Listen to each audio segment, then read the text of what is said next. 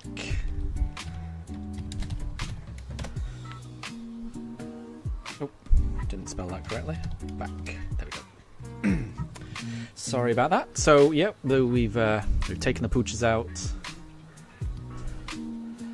It's very warm. And Katri, hi there. Good to see you again. I hope you're doing well. Pokemon Roria Conquest is back. That's good, because I do remember you saying, Katri, that it had been deleted, was it? Because that's a game you play in Roblox, isn't it? If I remember right. So I'm very glad that that's back for you. Because it would have been a shame to lose a game that you enjoy playing. That would be bad. So I'm glad it's back for you, and I hope you're doing well.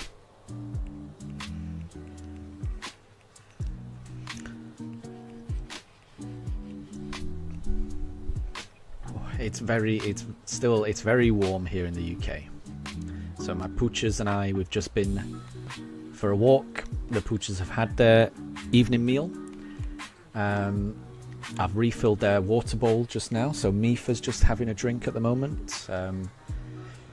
We've got all the windows open in the attic. We've got 2 fans going. Hopefully that'll keep things cool, but it is warm here. And hopefully we can find a shiny.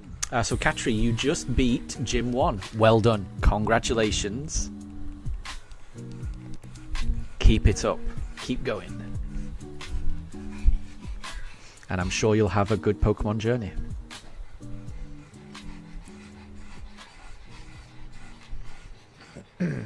Oh, my counter's not working. Let me try that again. There we go.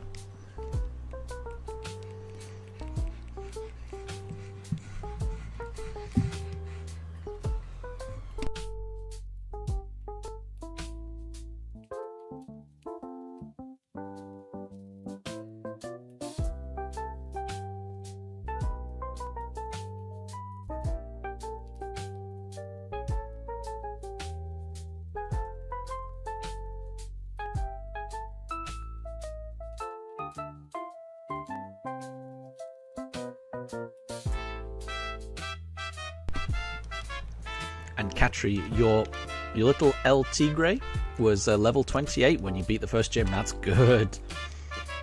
That should have defeated it. It was a... was it a Litten? Is your El Tigre a Litten? Or has it evolved? Presumably. It must have evolved.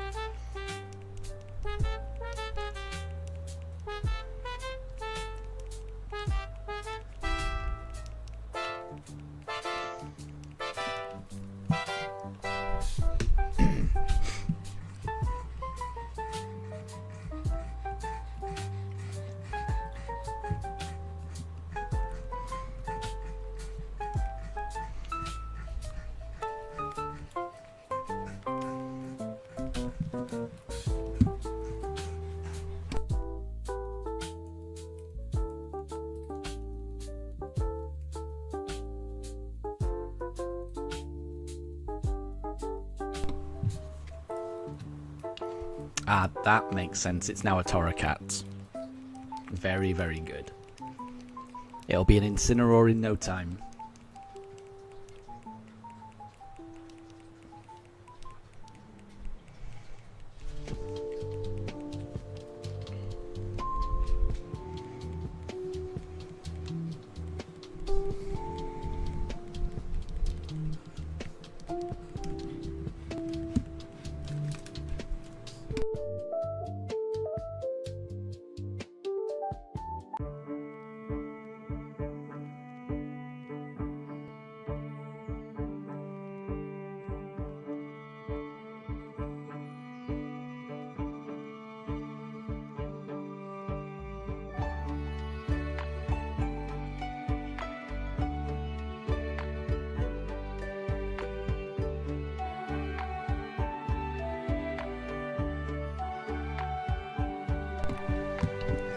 That is a good question, Tempest King.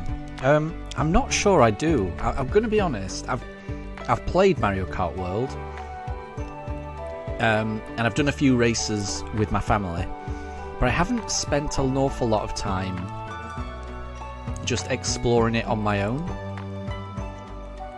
So I don't have a particular favourite place to go in Mario Kart World just yet. I do need to spend more time with the game.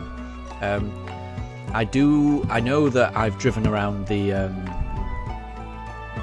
Bowser's Castle area, and I do think that's quite a cool area.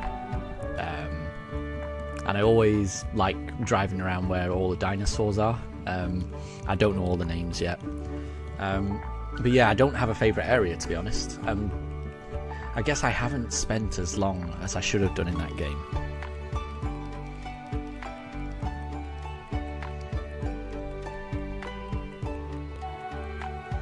And Katri, so Litten is your very favourite Generation 7 starter Pokemon. That's a good choice. It is a good choice. I'm a big fan of Incineroar as well.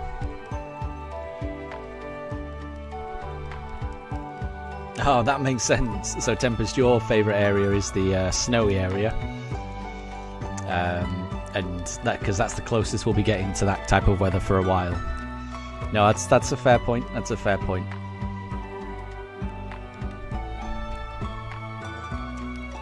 And Doggy, good to see you. I hope you're doing well.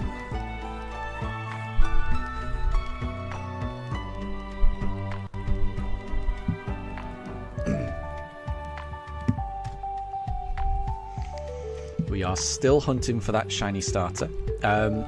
Doggy, I forgot to ask, which starter did you manage to find? Because you said that you'd recently got a shiny starter. Which one did you get? And Doggy, what did I eat? So my wife made me something very delicious. It was a piece of fried salmon steak, and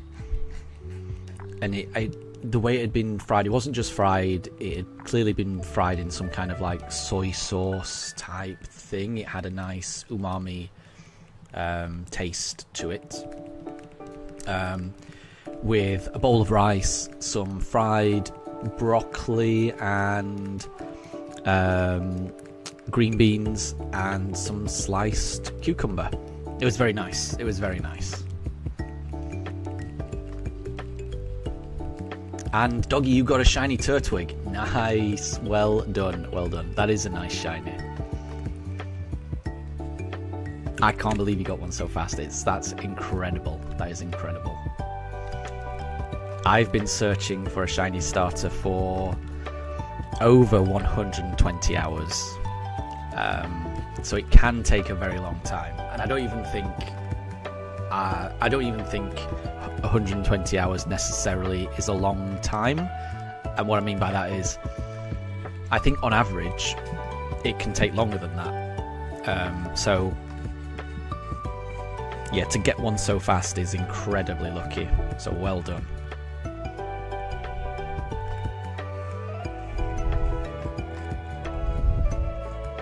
And Katri, you just found TM98. Which one is that? I don't know them off by heart. Which TM is 98? But congrats anyway. I hope it's a good one. I hope it's one you can make use of. Tempest, yeah, if there's no snow outside, you tend to look for it in games if you can. And it brings you some peace of mind when the weather's particularly humid like this. Yeah, I don't blame you. I don't blame you. Yeah, the idea of just imagining yourself in a nice cold landscape, it's probably a good idea. Oh, so TM98 is Power Up Punch. That's a good move. I quite like that. I quite like that. Especially for the early game, I do like it.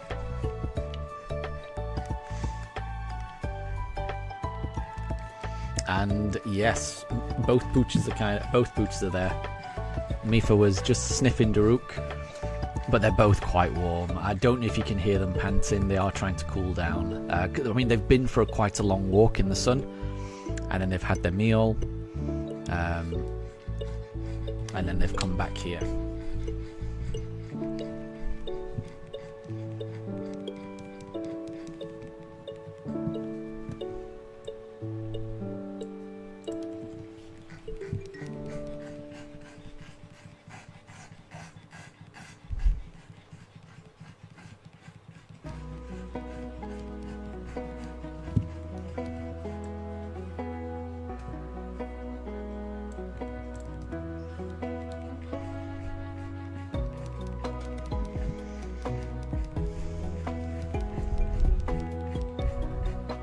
And Doggy, am I doing a face reveal soon?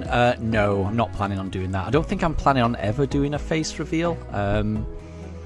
The idea of this channel is just to play games and show off my dogs, so I'm not really interested in doing a face reveal, really.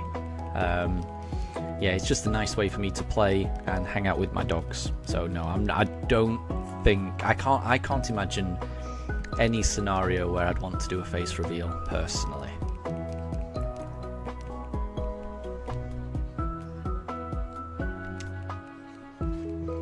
I like it being about the dogs. The dogs aren't always on camera. I can't control them so that they're always on camera. But I do prefer the focus being on the dogs. And then it just lets me just concentrate on playing, which is how I like it. Ah, Katri, so you would need Torracat to evolve into an Incineroar before it's able to learn Power Up Punch. That makes sense, but it's good that you've already got the TM ready if you wanted to use it. So that's a nice option to have.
So, Doggy, what am I going to do after, or if I find the shiny?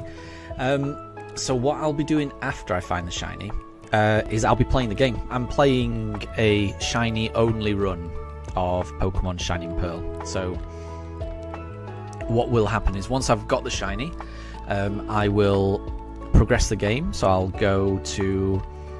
I think I've got to beat the first gym, Rourke, in Auber City, as far as I remember. Then I've got to head through Floroma Town, where I'll pick up a Mew and a Jiraki.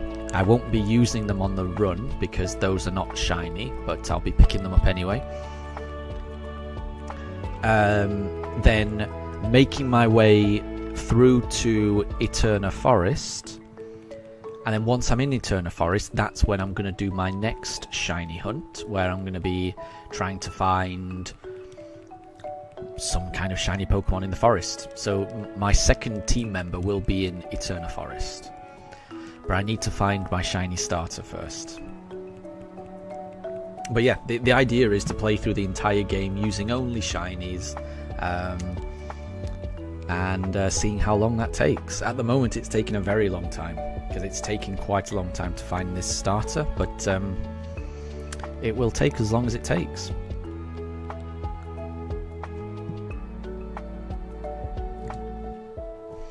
Katri, you want to be a YouTuber too, but you're 12 and you don't know coding.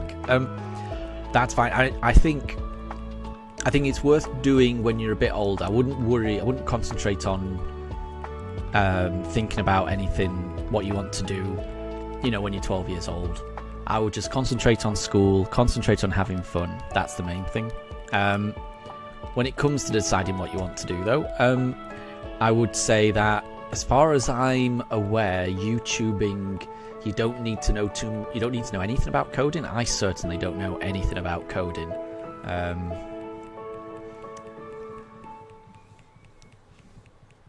So I wouldn't let that put you off. You can definitely put some things out on YouTube without any coding knowledge. I'm sure coding knowledge would come in useful for a variety of reasons, not just YouTube.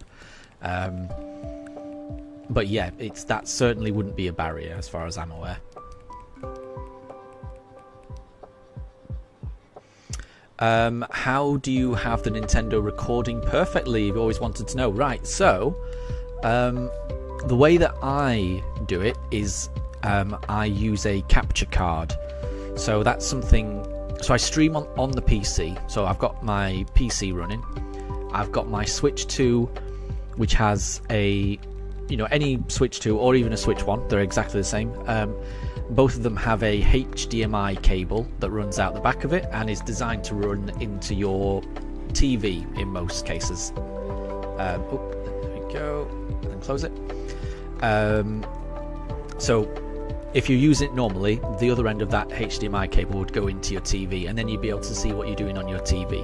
So rather than it going into a TV, what you can do is, if you buy a capture card, it's like this little device that you plug the HDMI cable into, and then you connect that device to your PC. Then your PC can interpret and display what comes out of your Switch. So I have a capture card. It's called an Elgato capture card. So the HDMI cable goes from the Switch to the Elgato. Then the Elgato, there's a USB cable that goes into my PC. And then I use a program called OBS, which can display that image that you get from the Switch, which is what you're seeing now. You can add other little bits of input, like little bits of design things, like little Pokeballs like this, like I've got, or pictures of Pokemon, or whatever you want. You can also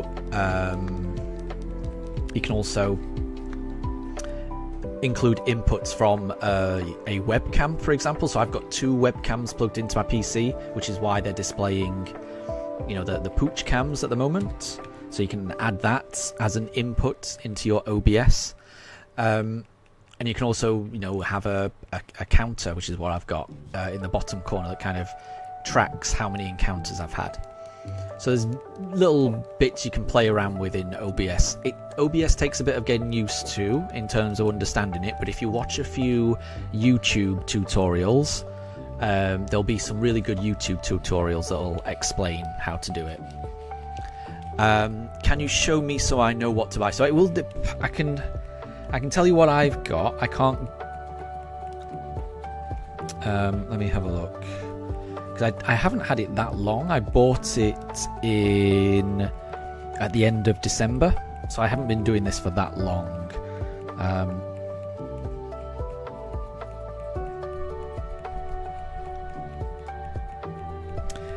Yeah, so let me just write. So this is the model of what I've got. Bear with me 1 second.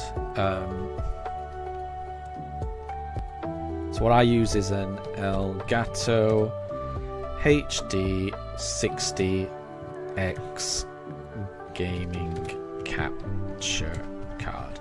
I'm not saying that's the only capture card you could use. You know, there's other capture cards you can use. There's probably cheaper capture cards you can use, and maybe that would be fine. Because I think that one was.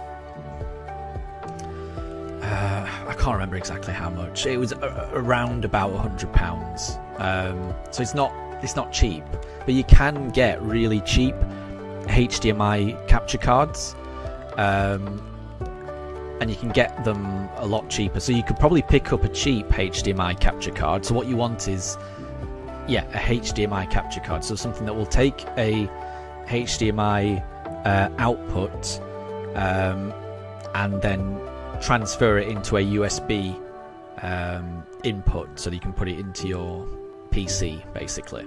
And I'm sure you could get a cheap one of those for about £10 or £20. It won't be as good, but it'll still be pretty good, I would imagine. So it kind of just depends.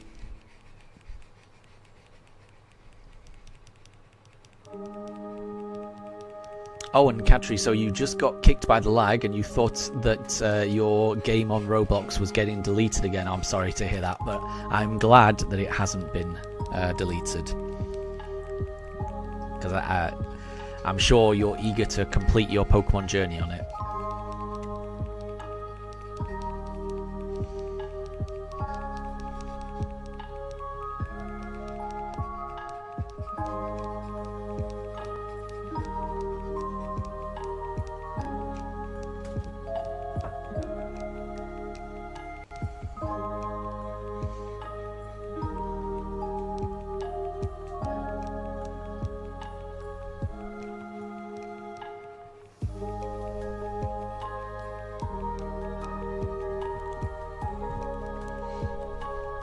But yeah, I would say if you want to stream, the easiest or the best way is, if you've already got a PC, then I would say you're halfway there. The PC really helps.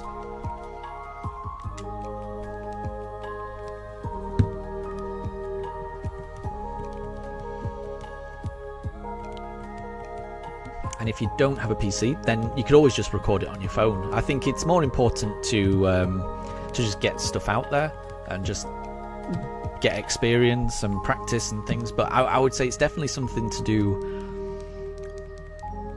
later. You know, if you're a kid, I wouldn't worry about it. Just concentrate on school and stuff.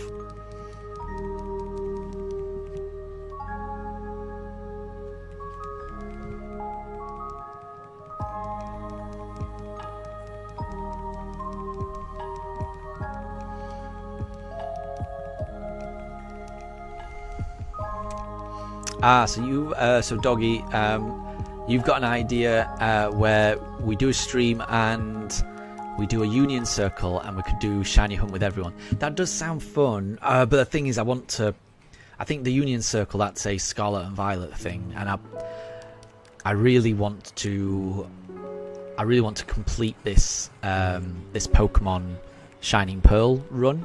And I've got quite a few other ideas for runs I want to do after this. But there is something I want to do that would involve like streaming with other people. well, not streaming with other people, but playing with other people on stream. But again, it's a little way off. I'm not ready to do it just yet, but I would like to do some shiny hunting in Sword and Shield in Dynamax Adventures, because that looks really fun to me. I really like the idea of going through Dynamax Adventures with, random people on the stream who want to join and play together, and we can search for legendary Pokemon at the end, and the chance of getting a legendary Pokemon. That sounds really appealing to me. So I think that I'm more likely to do than just a normal shiny hunt in Violet, I think. Just because I've got there's so many other things I want to do.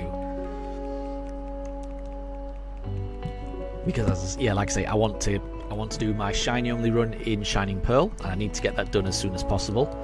And I'm only on the very first bit, so I've no idea how long it's going to take me to finish the run. It could be months and months and months and months. It could be a year it takes me. I'm not sure. But I also really want to play Legend ZA when it comes out. So that comes out in October, and as soon as that comes out, I'll probably be pausing what I'm doing and doing a brand new run in Legend ZA, which will be exciting. And like I say, I want to do a Dynamax Adventures shiny hunt in Sword or Shield. I also excuse me. I also want to do a shiny only run in Let's Go Pikachu, where I only catch Pokemon that Ash caught in the first season of the anime. So only catching like a shiny Pidgey and then evolve it into a shiny Pidgeotto, or catching a shiny Pidgey and evolving it into a Butterfree, or Bulbasaur, Squirtle, Charmander, catching all of those. So only using shiny Pokemon, but also only using shiny Pokemon that Ash had in his first season of the anime. So kind of almost recreating Ash's journey in a way, in shiny form. So that I want to do that as well, and all of that's going to take me years. So I'm not sure I'm going to have time to do something like that, but it does sound fun. Just playing in a union circle and things like that. It does sound fun. What I would say is if you want to do that with anyone in the chat, if you want to see if anyone else wants to play, you're more than welcome to do that and see if anyone wants to join. But it won't be something that I can join in on, I would imagine. Not for a very long time. I've got too many plans. Katri, you don't have Nintendo Switch Online anymore. Because your aunt and uncle forgot to pay for it. That's a shame. But I'm sure you'll get it eventually back. It is cool. But your El Tigre Torracat is evolving, and you now have an Incineroar. Congrats! Incineroar will be amazing. And maybe it needs power-up punch. Who knows? But it will be really amazing. Incineroar is a great Pokemon. So good luck on your journey. And thank you very much, Doggy. I appreciate the support. Thank you.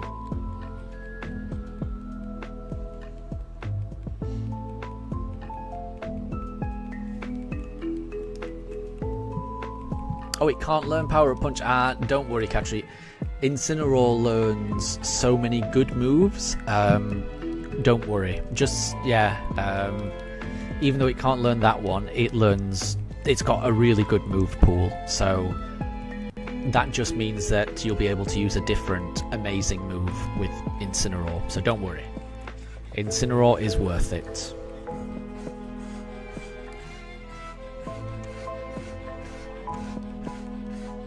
I don't know if you can hear that. Daruk is panting.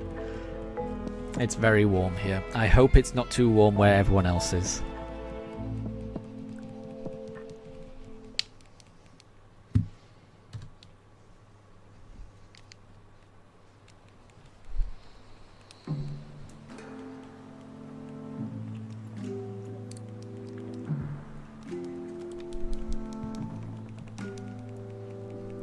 And Katri, you're on the way to the second gym. Good luck. Good luck on your journey. I'm sure Incineroar will lead you to victory. Doggy, do I watch Kieran J? No, I've never heard of that person.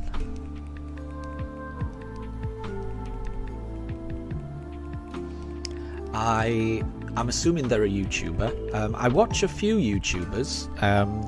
So I watch a YouTuber called Wayfarer quite a bit. I watch Austin John, and I watch Mr. Nice Guy. They're the main ones I watch. I also watch Call Me Kevin a little bit as well. And there's someone else. There's some other Irish YouTuber I watch sometimes. DB Geek. I sometimes watch his stuff. I think they're the only gaming YouTubers that I've watched, really. So it's Keegan J. I see. But no, that doesn't ring any bells with me, I'm afraid.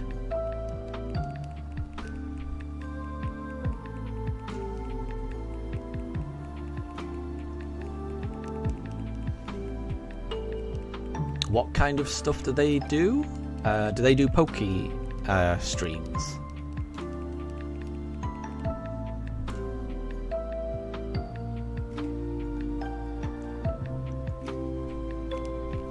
He's a Pokemon YouTuber. Very cool.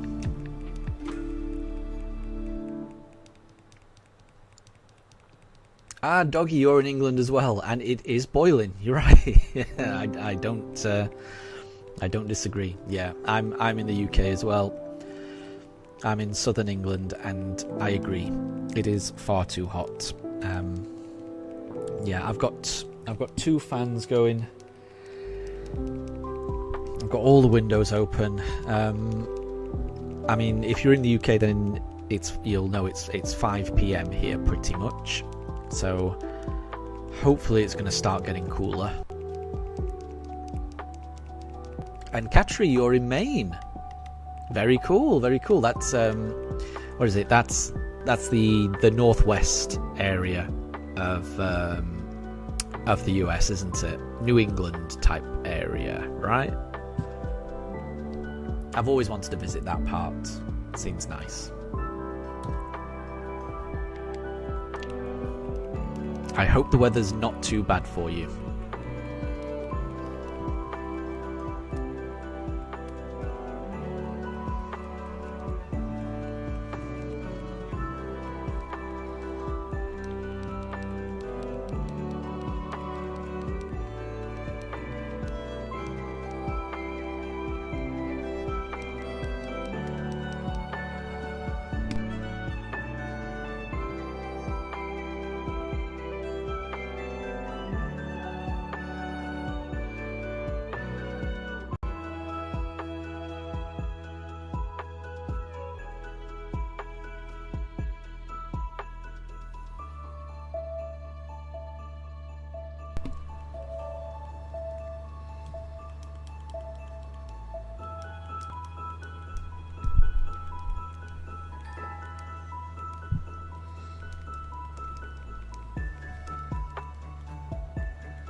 Doggy, no. Thank you very much for offering to trade your Turtwig for me. That's really generous of you. Because I know, I mean, how lucky you must have been to actually get that Turtwig. But no, I want to find this myself. You know, the whole point of this is to, catch all the shiny Pokemon myself. Go on the journey to find these Pokemon. So yeah, thank you very much for offering. That's really kind. But I definitely want to catch my own. I've never found a a shiny starter before, ever. I found starter Pokemon just later on in games, like in the Blueberry Academy in Scarlet and Violet, and just roaming in Pokemon Go or things like that. But I've never reset my game to try and find a shiny starter before. This is a new experience for me. I've already put in over 120 hours trying to find it, so I'm not going to give up now. And it's going to be really special when I do find it. Katri, you've never had a shiny starter before? No, exactly. Yep, neither have I. It's a very rare occurrence. In most games, the odds of finding a shiny starter are either 1 in 8,100 and something, or in the more recent games, the odds are 1 in 4,096. So on average, you've got to reset the game 4,096 times on average to find it, which is a lot.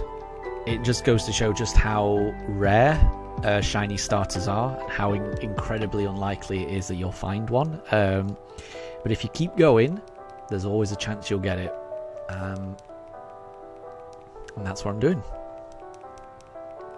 So it's currently 5 o'clock here. I'm going to be streaming for probably another 2 hours. So not sure how many encounters I'm going to get through in that time, but yeah, I am really hoping I can find it. And I don't know if you noticed that the lighting just changed in the game. I think it got a little bit darker, and I think that's because the game clock just turned to 5 p.m. So yeah, the lighting does change as you go through the day in BDSP. I don't know if you noticed that. To me, I'm sure I saw the lighting change. It became a little more, evening-y. But yeah, sorry, that was a bit of a diversion. Yeah. And Katri, thank you very much for the look. Thank you. And thank you, Doggy. I appreciate the support. I do. And once again, I do appreciate the offer. But like I said, yeah, I'm going to be finding this all on my own.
I had my microphone muted. I am so sorry. I've been talking for a while.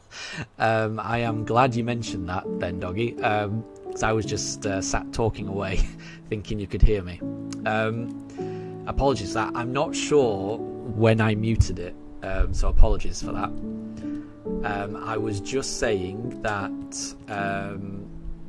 I think I was just saying what my favourite shiny was, and I think my favourite shiny is Dratini or Mareep. They both got really nice pink shinies, and I think it works really well on those two.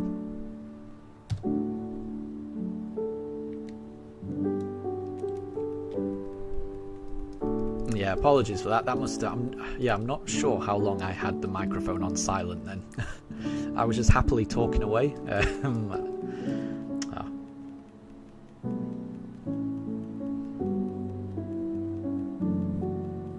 So thank you very much for mentioning that in the chat.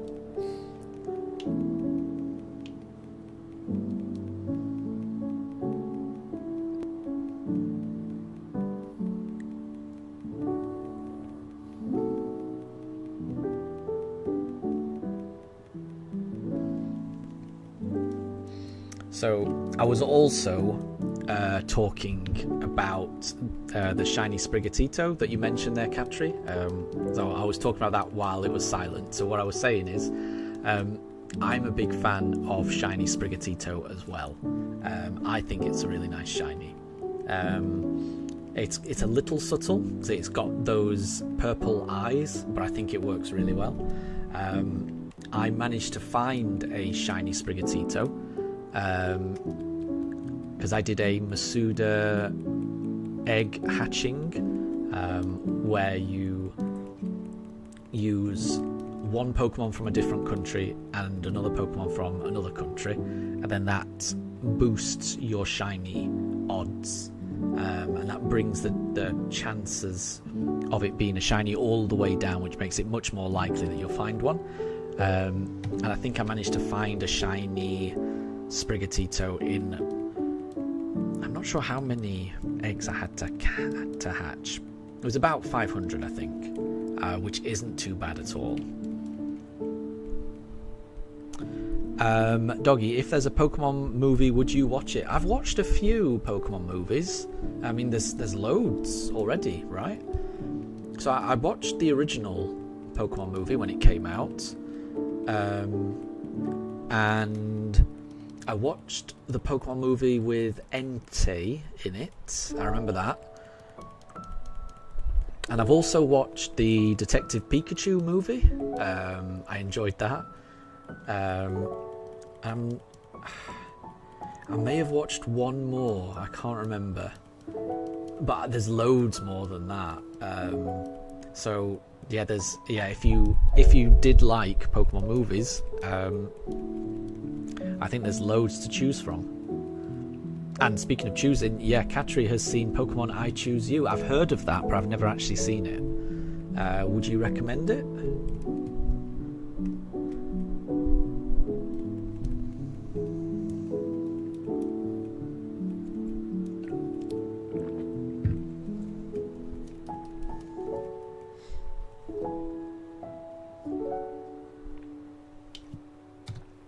And Katri, you've seen Detective Pikachu as well, and you would recommend it and you would recommend Pokemon I Choose You.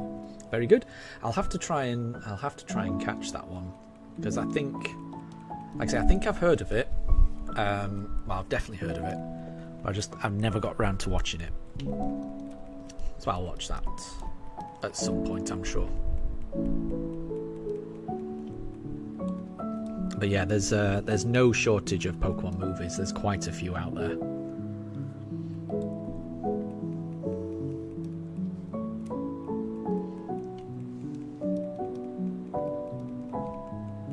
But I've enjoyed all of the Pokemon movies that I've seen so far.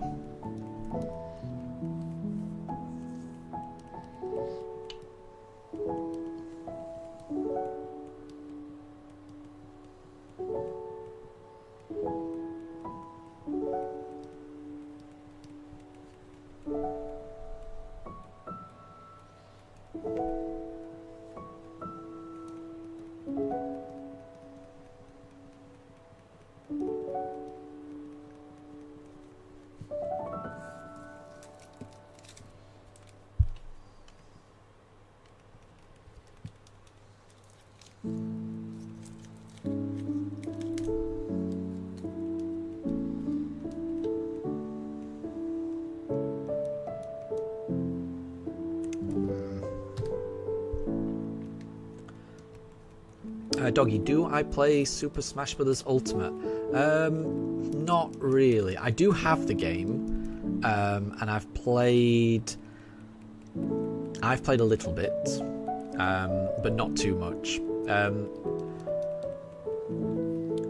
I got it quite recently, so I got it a couple of months ago, and at the moment I'm just working through the like the story mode where you're unlocking bits of the map and unlocking spirits and leveling up your spirits and things like that.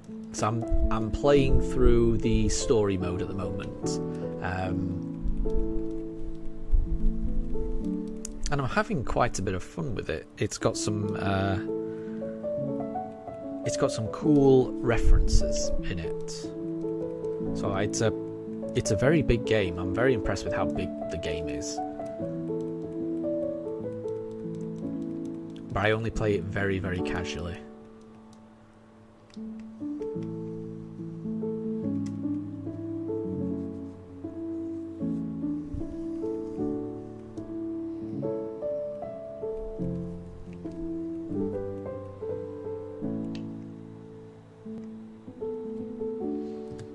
And Katri, yeah, Kirby is kind of like your starter Pokemon in that game, yeah. Yeah, you start off with Kirby, don't you? And then you've got to unlock the others. So far, I've struggled to pick any other fighter other than Kirby. I don't know if it's because he was my starter, but I've gotten very used to how Kirby moves, and now it's hard for me to pick any other player. So I've been using Kirby almost non-stop.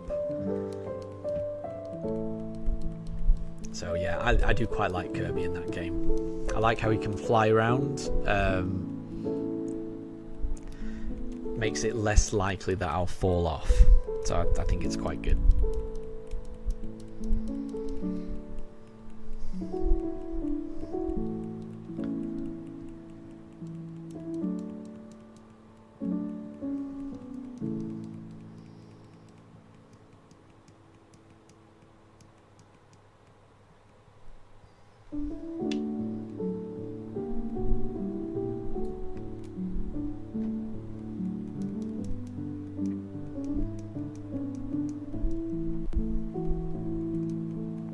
And no problem at all, Doggy. I will catch you later. Thank you very much for stopping by. But yeah, we'll catch you later. And Katri, yeah, he can kind of steal abilities, can't he? Yeah, he kind of eats the opponent for a little bit and then spits them back out again. It's kind of funny.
Oh, and Katri, you just found a Charcadet in your game. I didn't know you could get Charcadets in the game you're playing. Sounds kind of cool. Well done. Well done.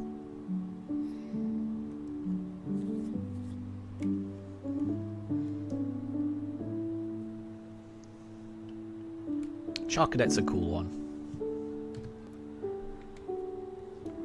Do you know what you will evolve your Charcadet into? Will it be a Ceruledge or a... Oh, what's the other one? I can't remember what the other one is, actually.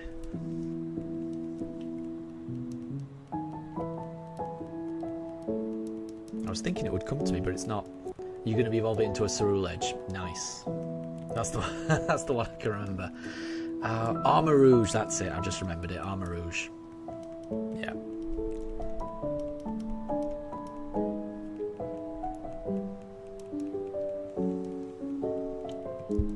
And yeah, you're choosing Ceruledge because you like fire and ghost Pokemon. That's a good combination.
Getting very close to 3,500 encounters. And that was the target for the stream. But we'll do more than that.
And Katri, you wish that Incineroar had one more evolution.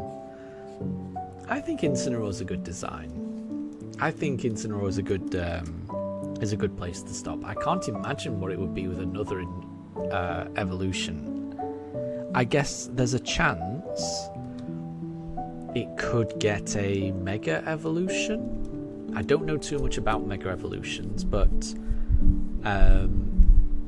some starter Pokemon have had them, right? All of the Kanto Pokemon have had Mega Evolutions.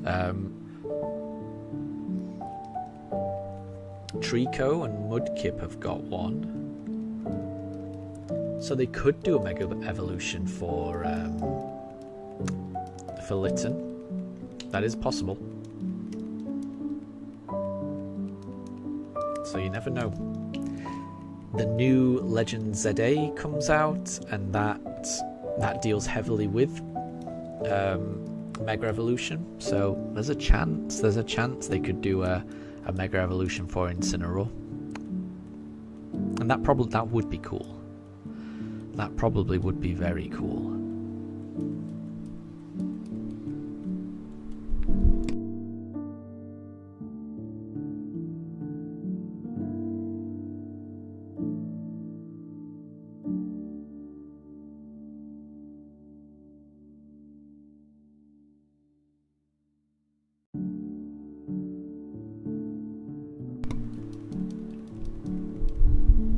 Oh, so Incineroar won't actually be in that game? That makes sense. I guess it's from a later generation, isn't it? I was hoping they might include Pokemon from a later generation. But you're right, probably not. But I would say just because it's set in Lumio City, I don't know if it's all going to be confined to Pokemon from those first 5 regions. Maybe it will.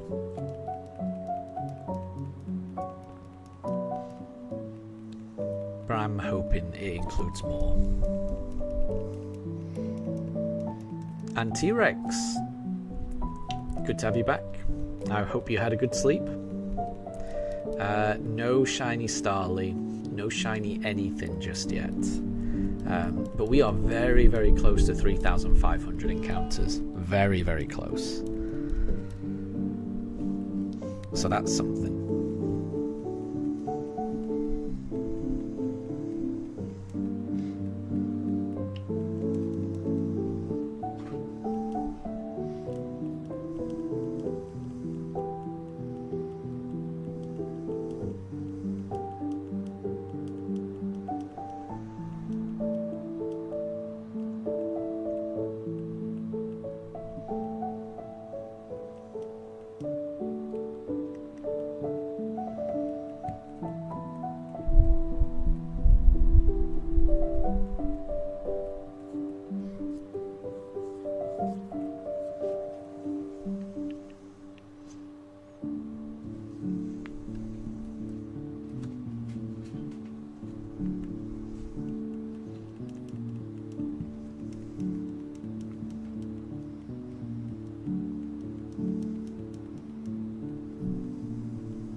And T-Rex, I really hope that the Turtwig sparkles. I really hope it.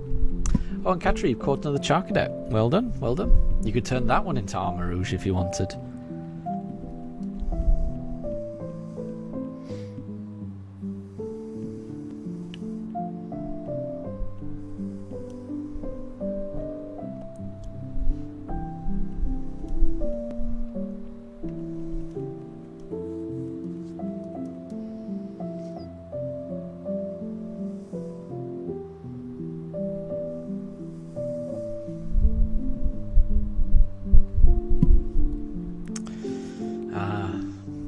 Turtwig did not sparkle. Oh, Katri, you didn't have any Pokeballs to get it. That's a shame. That's a shame. Okay, so this encounter that I'm having now, this will be encounter 3,500. That's a big milestone. Still no shiny.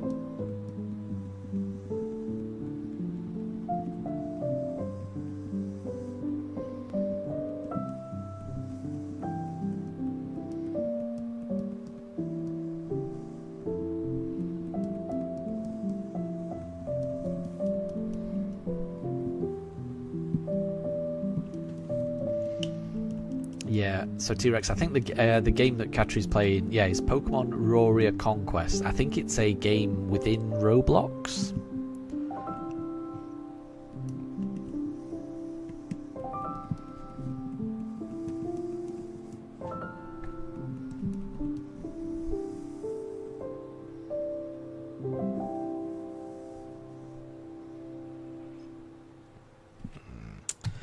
We didn't get a shiny on encounter 3500, so we'll have to keep going.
Oh, and Catcher, you've got another Charcadet. Yeah, no, I'm still here, still here.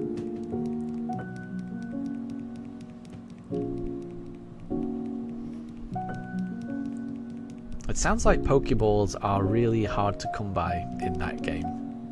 And that's a shame.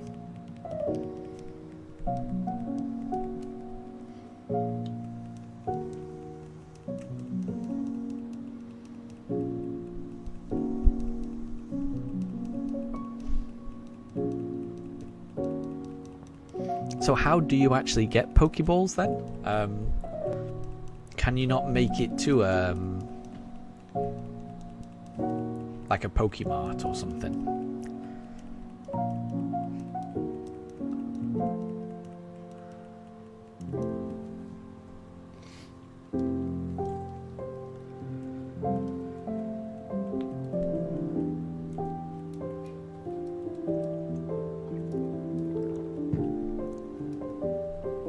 Ah, you have to buy them at a Poke Center. I see.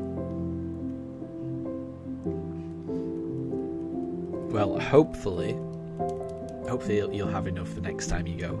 You'll have enough Poke Dollars to get some.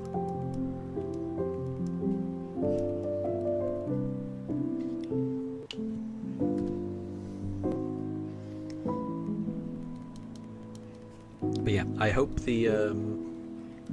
the battle at the second gym goes well.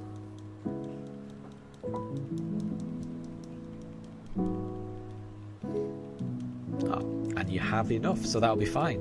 You should be fine then.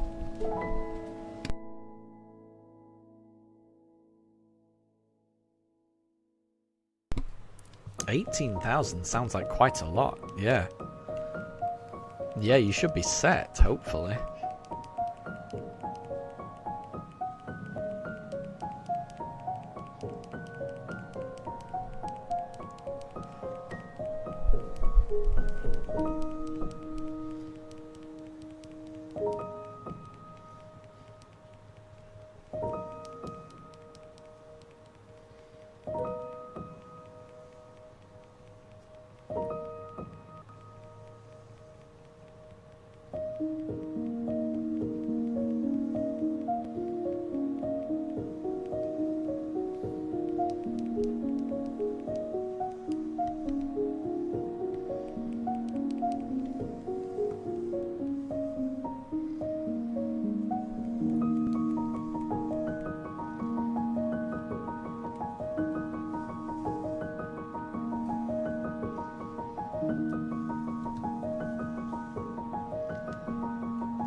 nice one, Katri.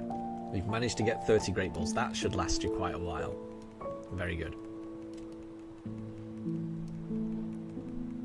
Hopefully that should mean that no Pokemon escape you. So any that you come across, we should be able to handle now.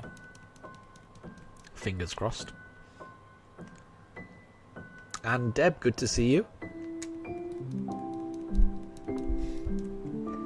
We are still looking for the shiny. We've gone past 3,500 encounters, which is good. But we haven't found the shiny just yet.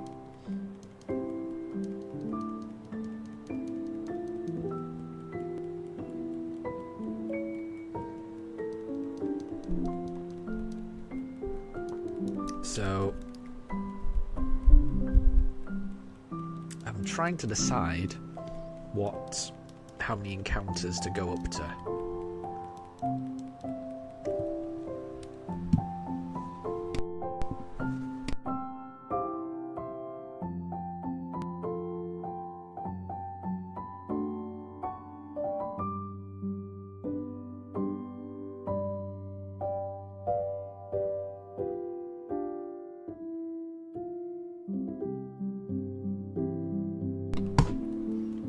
Oh, Katri, that's really nice. Thank you very much for subscribing. I really appreciate that. Thank you.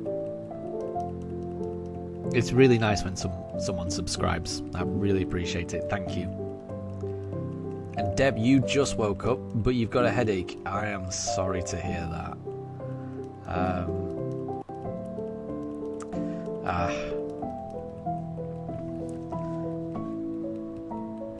It must be late for you as well.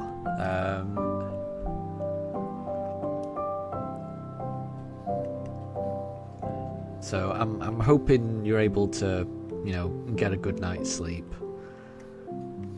Because maybe that'll help with the headache, just getting a good night's sleep.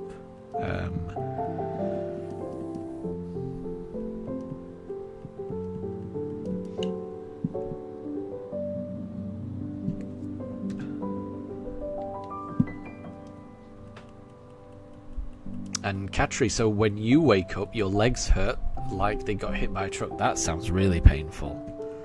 I am sorry to hear that.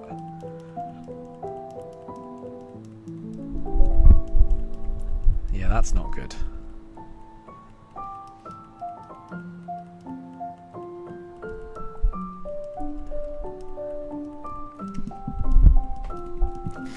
Hopefully after a few stretches, hopefully you'll be fine.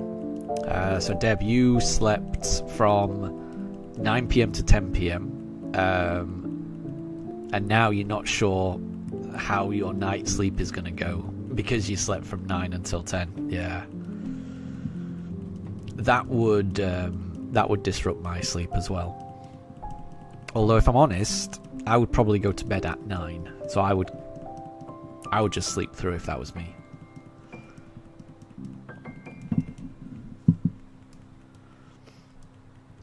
And Katri, you got kicked. I'm sorry to hear that. Hopefully you can get back into your game. It's frustrating that keeps happening. Does it save your progress after it kicks you? Are you able to get back to where you were? I hope so.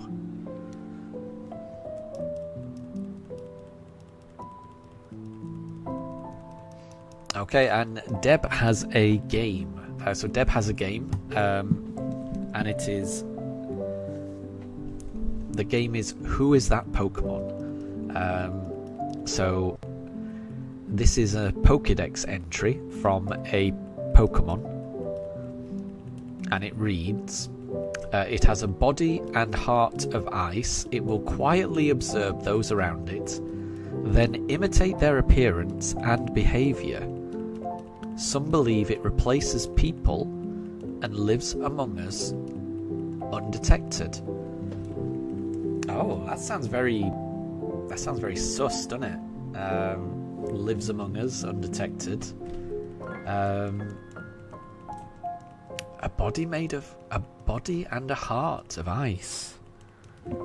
That's a tricky one.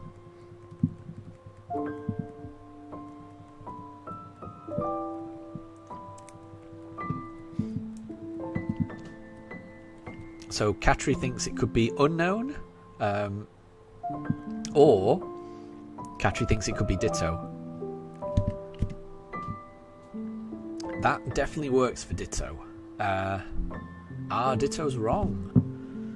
Oh, it does sound like Ditto with the quietly observing and imitating appearance and behaviour. So the only other Pokemon that does that, or does something similar, is Zoroark or Zora. So that's what I would go for. Oh, maybe a Hisuian Zora. Is that kind of like an ice type? It's definitely a ghost type. I'm not sure if it's an ice type. I'm gonna go Hisuian Zoroark.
And Katri, apparently Charcadet is scared of you, so it's keeping its distance. I'm sure you'll find more. I'm sure you'll find more. You just gotta keep looking. Don't give up.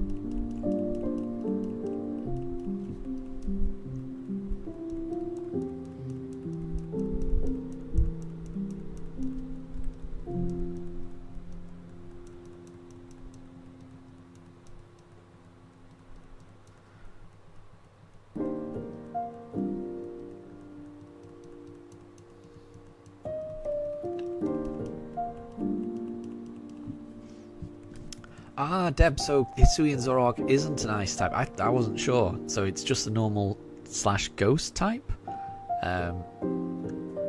But the ice means it's ice cold. Interesting. Okay, okay.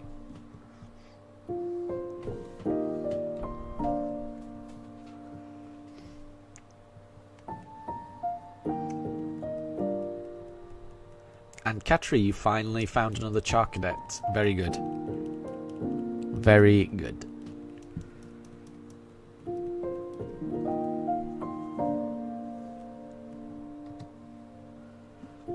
Does that mean you'll be evolving this one into an Armarouge?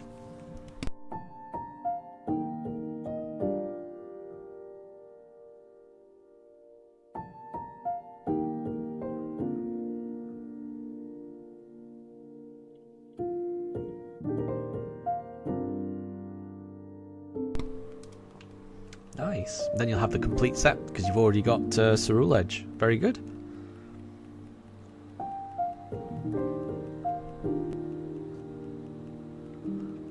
Okay, so Deb says, it's said to appear near children's graves. It mimics the voice of a crying child to lure people in. Those who follow the sound vanish without a trace. Katri says Drifloon. Pranjul says Drifloon. I'm inclined to believe them. I get the impression whenever there's a child being lured somewhere, it seems to be Drifloon that's the culprit. So I'm going to go with Drifloon as well. I think Katri and Pranjul are right here.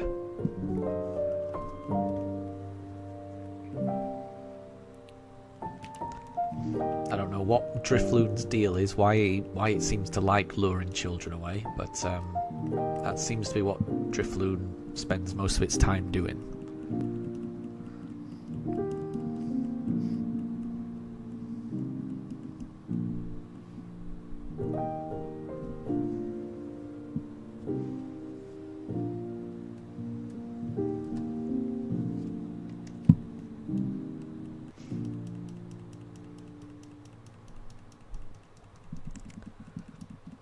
And I don't think I've read the Pokedex entry for any of them.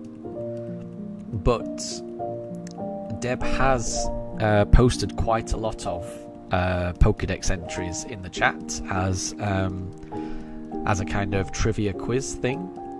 So I am getting a bit more familiar with the antics of Drifloon. Oh wow, so apparently it even throws children off a cliff. My gosh. What is Drifloon's problem? Why would you do that? There's no reason for that.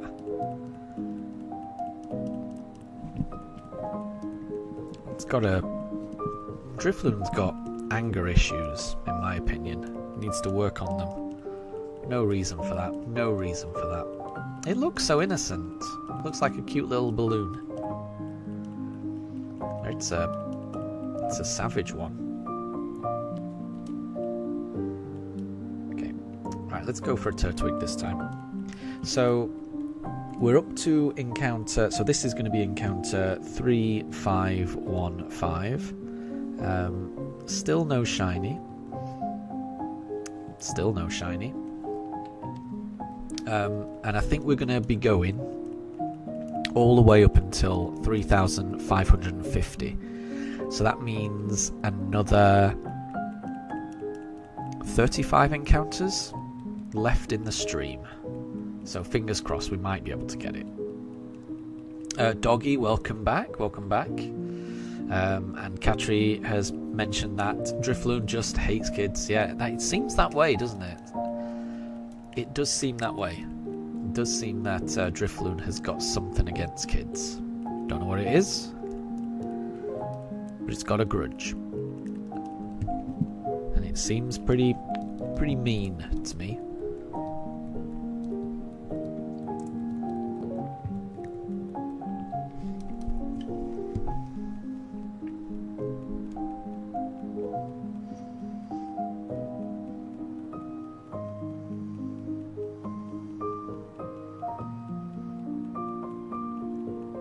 And everything's good, Doggy. We are still just looking for that shiny starter. I've been streaming now for almost 9 hours, trying to find it, and we haven't found it yet. No, not found it yet. Still looking.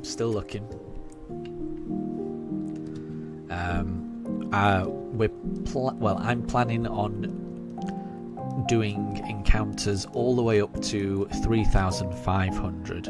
So that means I'm going to do another 34 encounters, and then I'll be ending the stream.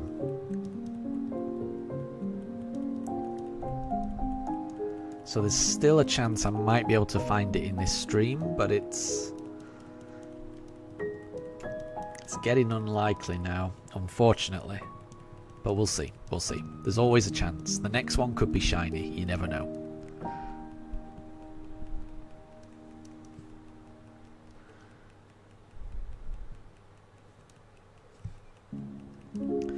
and in the chat, we've been playing Who's That Pokemon with Deb posting some Pokedex entries, and the last one that Deb posted was Drifloon's Pokedex entry, and we were all just commenting on how it's strange that Drifloon really hates kids. No idea why, but it really seems to hate kids. It's got a real grudge against them for some reason. And Doggy, you'll be doing your live stream tomorrow at 6:30. So that's 6:30 PM, is that right? Well, good luck with that, and happy birthday for tomorrow, because I know it's going to be your birthday stream, so I hope it goes really well.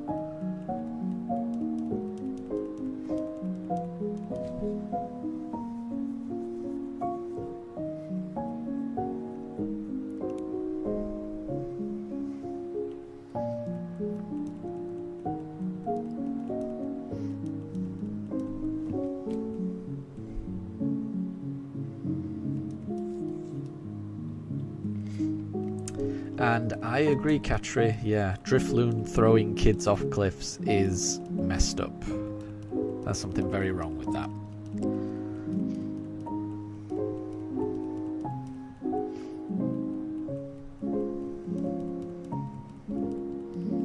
And Doggy, I will try and stop by on your birthday stream. I'll try and stop by. I might not be able to stay too long, but I'll try and stop by.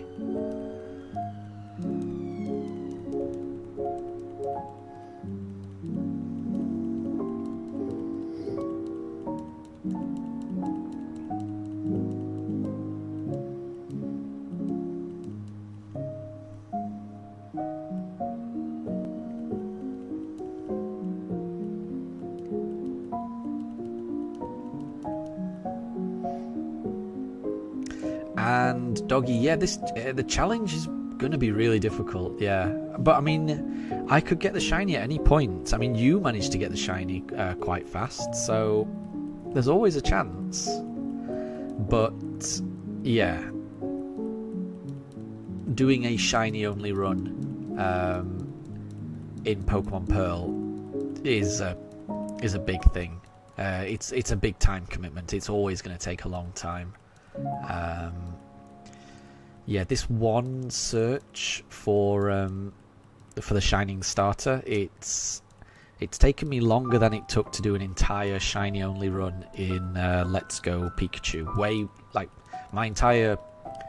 So before this series, I did a shiny only run in Let's Go Eevee. I did it in, and that entire run, catching all of the shinies, taking on the Elite Four, even catching Mewtwo, that all took less than it's taken me to not find a shiny starter in this. So all of that shiny only run in Let's Go Eevee, including soft resetting to find a shiny Mewtwo, that all took less than 120 hours, which is how long I'm up to at the moment, searching for this shiny starter. And this is only the start of my journey in Pokemon Shining Pearl. I've still got to catch a whole team as well after this, so it's a big time commitment. But it'll take as long as it takes. When I do finally find this shiny, it's going to be worth it. It's going to mean so much to me because of how much time I've put into it, and it's also going to mean a lot because it'll remind me of the journey that it took to get the shiny, you know. All of these streams, all of these conversations that I've had with all of you, I'll remember all of that when I actually find this shiny. So these shinies, it's all about the journey that you go on to actually find them. So yeah, it doesn't matter how long it takes, it's all about the journey for me. And thank you very much, Doggy, for saying that. That's really nice of you to say. Thank you. And Katri, I am sorry to hear that. It sounds like that game is constantly either getting banned or getting unbanned. That must be very frustrating for you to play. Like, I would imagine all you want to do is just play that game, and if it's constantly being either banned or unbanned, it would be it would be stressful for me if I was trying to play it. So I'm sorry having to go through that. That sounds stressful.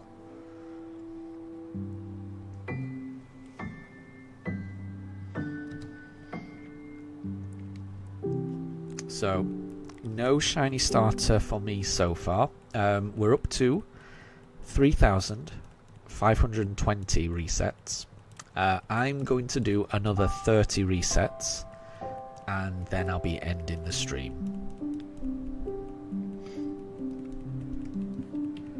And then I'll be streaming again.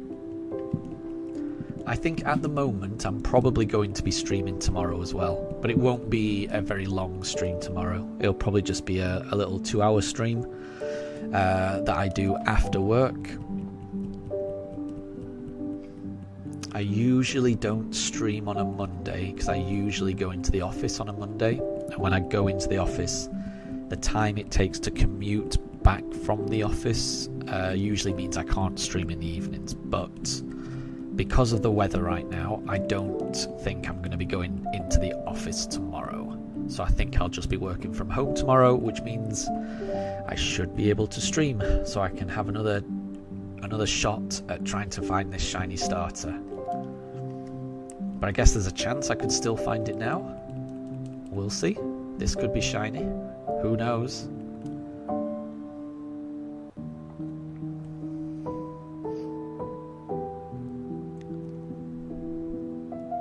It's not though. It's not. So we've got 29 more goes this evening.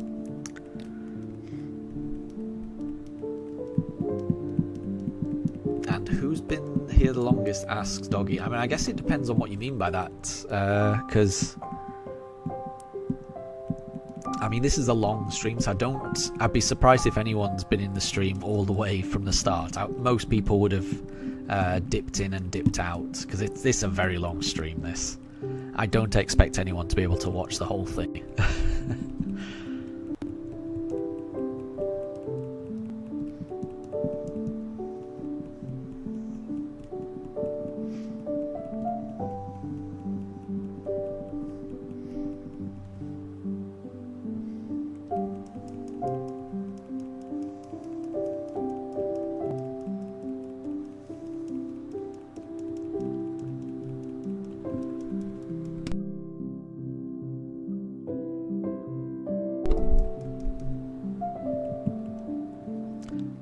And Alexander, good to see you. I hope you're having a good day. Welcome to stream. Thank you very much for joining.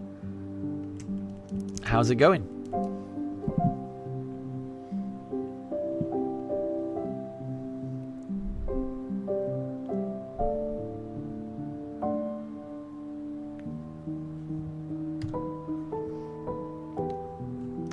And Doggy, so like who have you seen messaging for a while?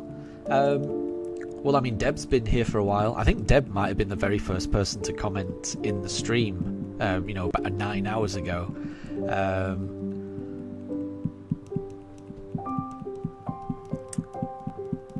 And Deb has got a new quiz. So, this is a Pokedex entry, so we're playing Who's That Pokemon, and the Pokedex entry reads, it appears during periods of lunar silence. Victims report auditory distortion, followed by blackouts. Its presence causes memory desync, dissociation, and in rare cases, permanent identity drift. Data lost, which might be the name of the Pokemon, once infiltrated a League facility, causing 17 cases of mental collapse. Blank is the only known trainer to resist its effects. Avoid eye contact. Do not engage if humming is detected. Interesting. So Doggy says, I think that's Darkrai and Drowsy as guesses.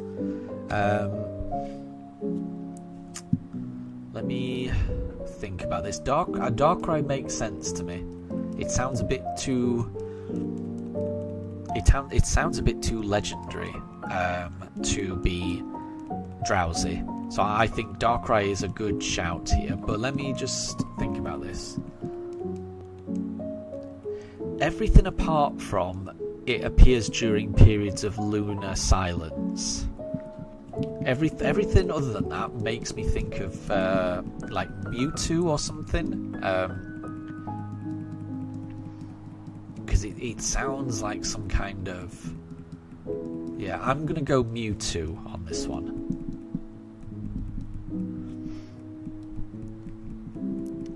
Doggy thinks it could be Hypno. Yeah, I'm going to stick with Mewtwo as my first guess.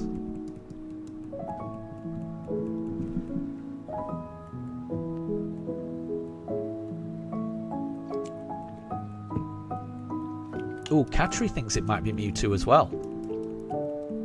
So Katri agrees. Let's see if we're right. So Doggy says Hypno. I'm thinking Mewtwo. Katri thinks Mewtwo as well. Ah, no. Apparently it's not Mewtwo and it's not Hypno. So we're wrong.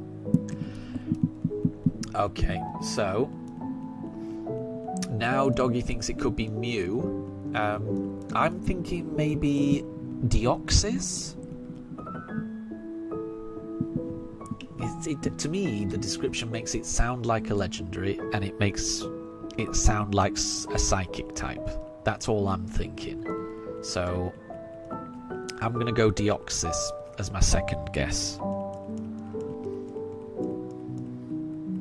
And I might be wrong. It may not be a legendary. So Doggy thinks it's a Mew. Katri also thinks it's a Mew. So that's 2 votes for Mew. I'm sticking with Deoxys.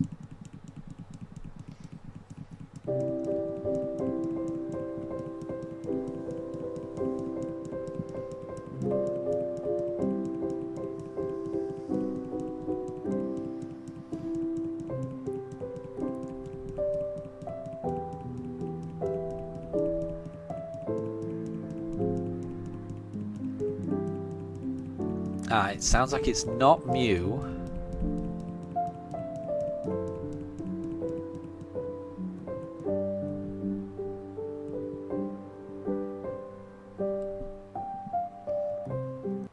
And it's okay to guess, I think. Nothing wrong with guessing.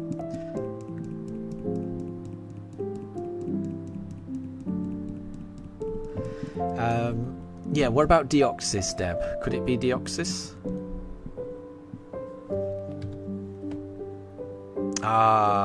So it's not Deoxys. Okay, the first hint is that it's not legendary. Okay. I was thinking it was, so it's not. Okay.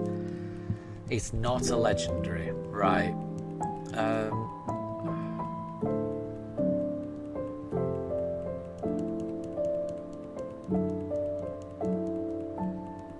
Ooh. Doggy's guessed Gengar. That's a good shout, I think. That is a good shout.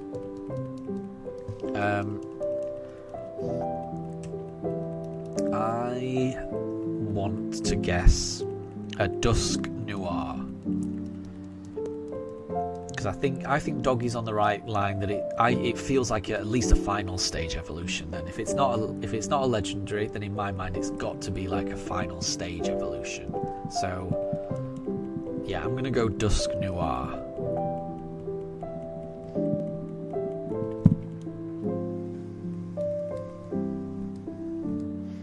Oh, what? Okay, so the next clue from Deb is that it's not a ghost type, so that rules out Gengar and Dusk Noir. Okay, right. Oh, this is tough. Everything that I thought it might be, it seems like it's not. Let me read it again. It's gotta be a psychic type. Surely.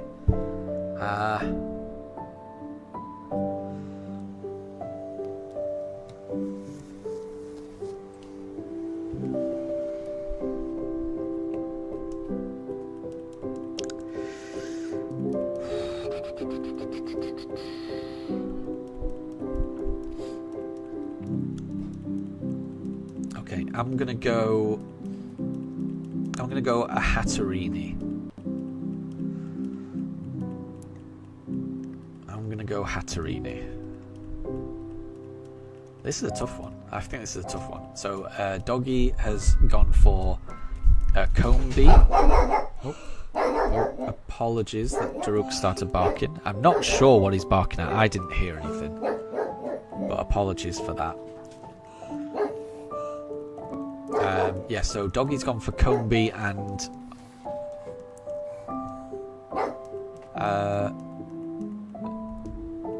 so Deb, I'm assuming you meant to write that I am incorrect, because the game's carrying on. So it's probably not Hatterini. Hint 3 is a dual type, one being psychic, the other being something else. Okay, that makes sense. Yeah, I thought, I understood. Yeah, I guessed it wasn't Hatterini. So Doggy's saying it could be Armarouge. That's a good shout. Let me think. Oh, this is tough. A dual psychic type that could go around infiltrating places. Oh, what about? I don't know if it's a dual type. It may be pure psychic. So I'm guessing this because I don't know what type it is, but I do think it might fit. I'm going for Mushana. But I don't know if Mushana is a dual psychic type. I'm certain it. Well, I would imagine it's definitely a psychic type. I don't know if it's got a dual type in as well. But I'm going to go Mushana.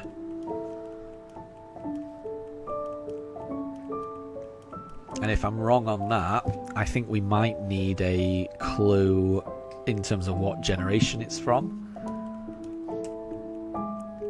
Ah, thank you, Deb. Okay, so the hint is it's from Generation 6. So, let me think about this. So, Diamond and Pearl is Generation 4. So, Generation 6 would be X and Y. Ooh, that's a tough one. So, it's not Mushana. Yep, and it's not Abra. Right, let me think.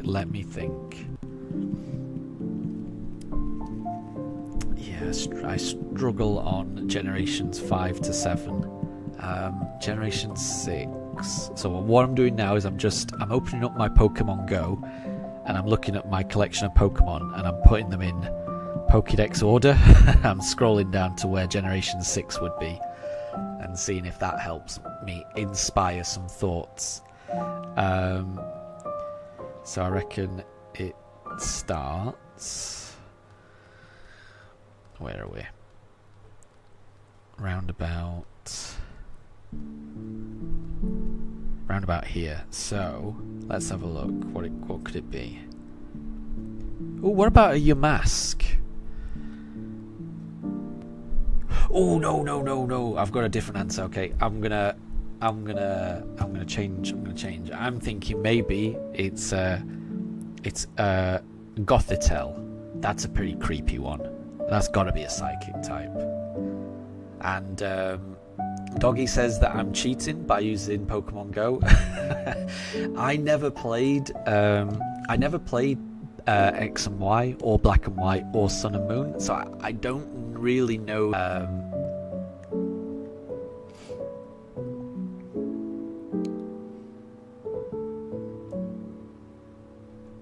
So I kind of need to, otherwise I'm never going to get it. So it's not Yamask or Gothitelle, and it's from Unova, not Kalos. So Unova, that's right. Okay, that's Black and White, is it? I think. Again, I'm struggling. Okay, and I am going to use Pokemon Go. I've got to. I don't know the Pokemon otherwise.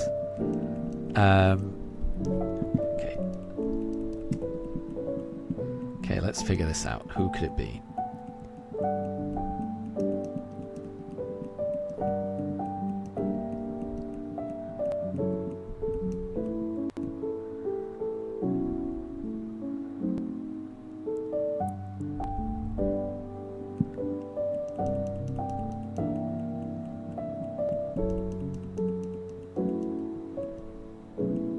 Oh wait, so it is Kalos. Oh, so that was the... Oh right, okay.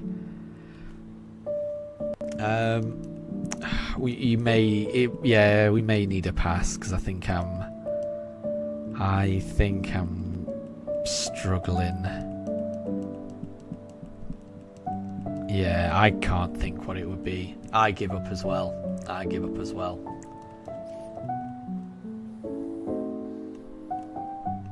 It's a tough one, that. Tough one.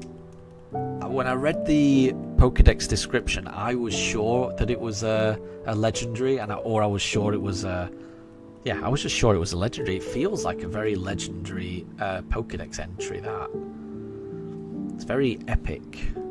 Talking about sneaking into facilities and controlling things. Oh, it was Malamar. Very cool. Yeah, I wouldn't have got that. I should have got it, but I wouldn't have got it.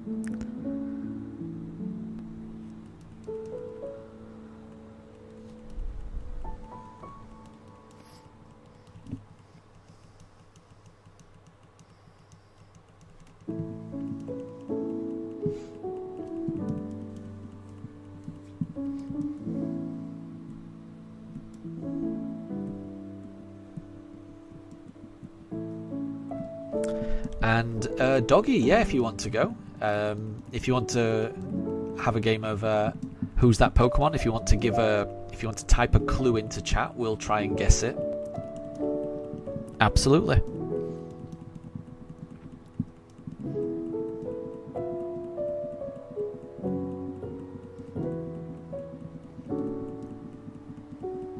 And Deb, it did seem legendary, and I think you did a good job of removing important details just to make it seem more, well, to make it better as a guessing game, I think. So yeah, I think you did well. It was a good one, that.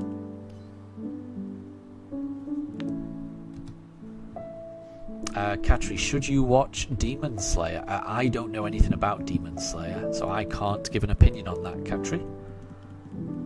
So I would say it's up to you. If it seems like it's your type of thing, then maybe, but I don't know anything about it.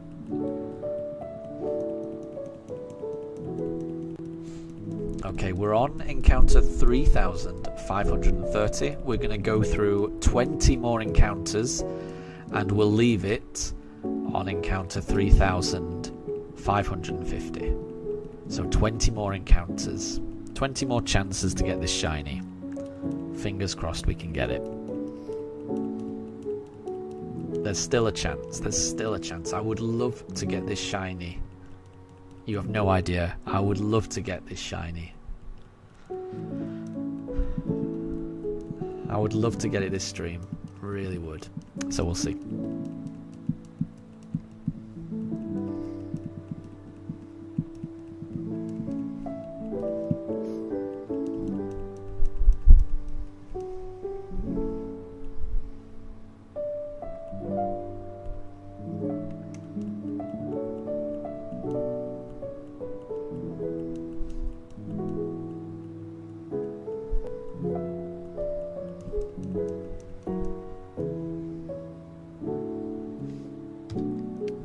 Wasn't that Turtwig?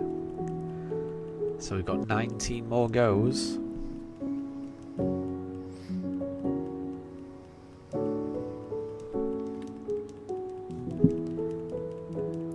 Okay, so Deb's got one. So Doggy, you can do one after Deb, okay?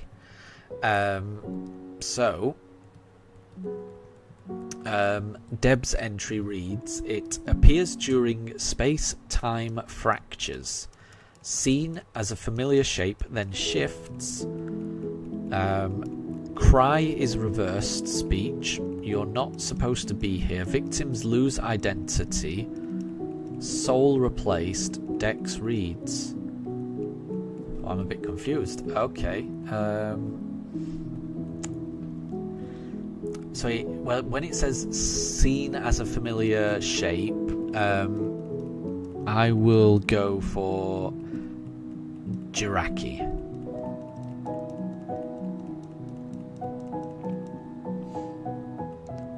Oh, and Doggy's done one as well. So Doggy's done one. Flash freeze them in an instant. Its body is composed entirely of ice crystals that refract light, allowing it to become nearly invisible in blizzard. So on Doggy's one, is the answer cryogonal? And on Deb's one, my guess is Jiraki.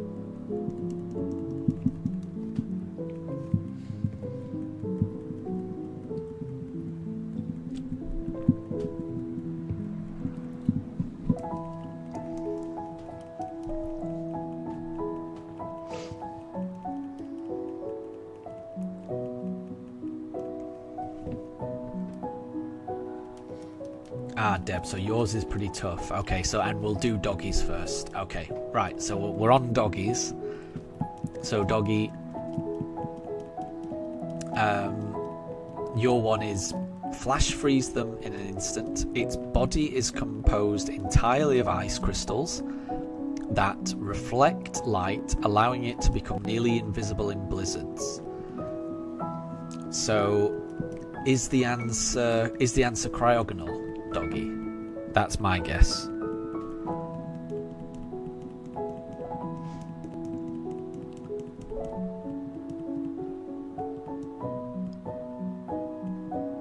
Oh, Deb is guessing Glaceon. That's a good guess. That's a good guess for it. That would fit.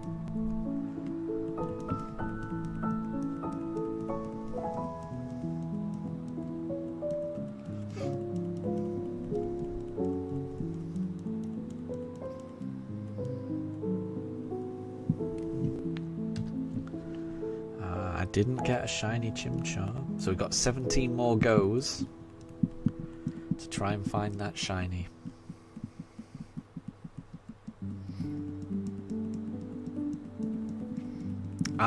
Doggy said yes. Yes to which one? So it sounds like maybe someone's right. It was cryogonal, it sounds. Well done, JJ. Perfect. Okay, so I think we've got Doggies, and the answer was cryogonal. So we've still got Debs, which reads, appears during space-time fractures, seen as a familiar shape, then shifts, cries reversed, speech, you're not supposed to be here. Victims lose identity, soul replaced, Dex reads something something. So Doggy guessed Palkia. But it sounds like it's not Palkia. I could see why you went Palkia, because Palkia and Dialga are both space-time legendaries, aren't they? And I think Katri's gone for Palkia as well. I think Deb has said that Palkia's not right.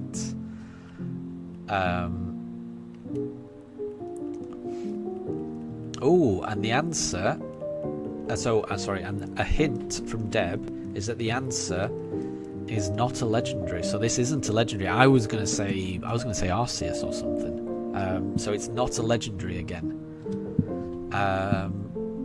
What would appear during space-time fractures? Seen as a familiar shape and then shifts.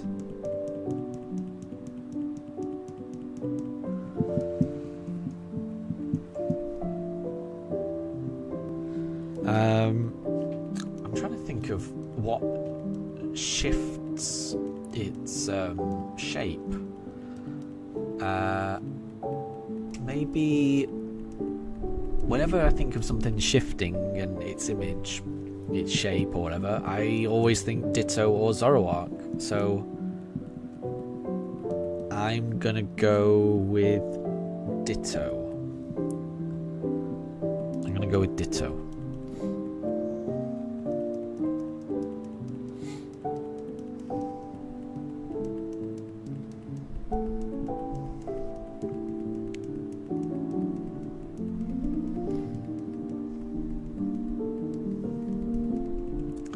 Ooh, and a second hint from Deb is that it's from Alola.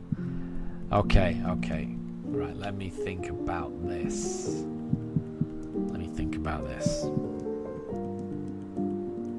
Interesting. And Blaze, welcome to the stream. I hope you're doing well. I hope you're doing really well. We're still looking for this shiny. We've been streaming for a while. We've been streaming for 9.5 hours now, so we're almost at the end of the stream. I'm going to be doing 15 more encounters and then ending it there. And we're currently playing a game of Who's That Pokemon? And Deb has read out the entry, which goes like,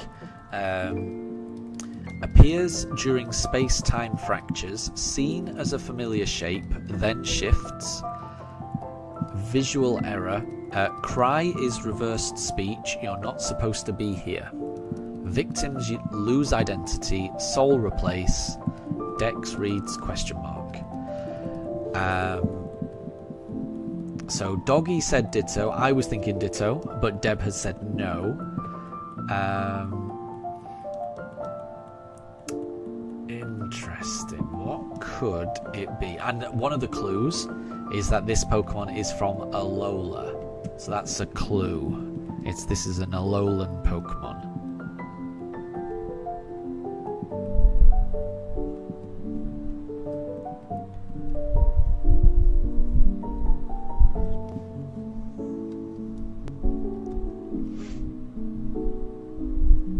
Oh, and one of the clues is that it's not a legendary either.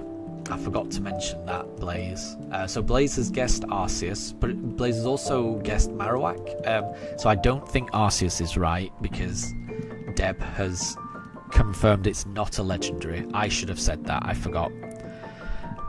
Let me think.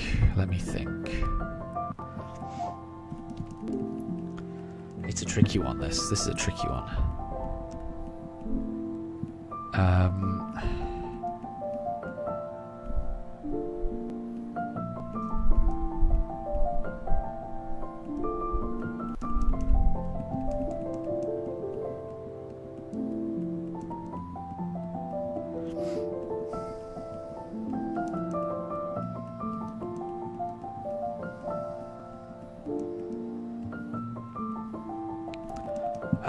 Could it be Elgium or Beheeyum? I forget how you pronounce it.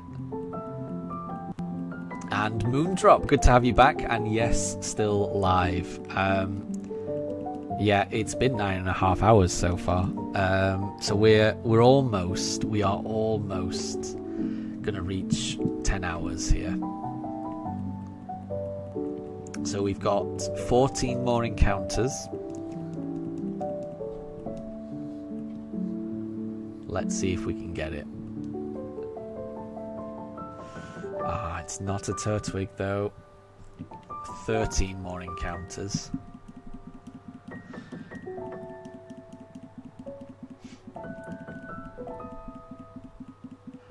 So the clues so far are that it's not a legendary. It's not a legendary. It's from Alola. I think those are the only clues. And the entry, the big entry clue, the main clue is that it appears during space-time fractures, seen as a familiar shape, then shifts. Cry is reversed speech. You're not supposed to be here. Victims lose identity. Soul replaced. This is quite an ominous entry, but it's not a legendary. And it's from Alola.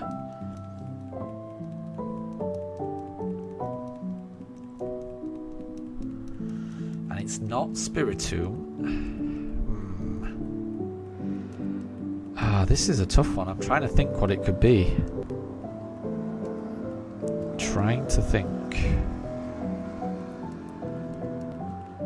Oh, I'm selecting the wrong thing. Bear with me.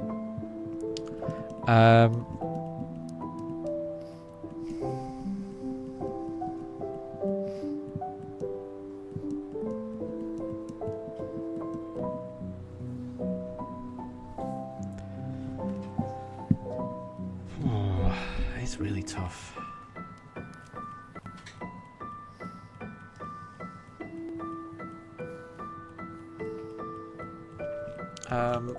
Oh, Doggy's gone for Cosmog. I'm not sure if that counts as a legendary or not.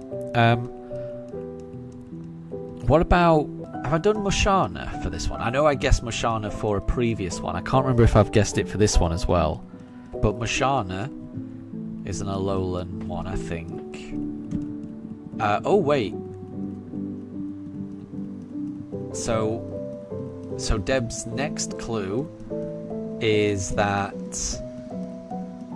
the typing is a dark dragon. Oh, I definitely wouldn't have got that. Well, a dark dragon, is that a Hydreigon?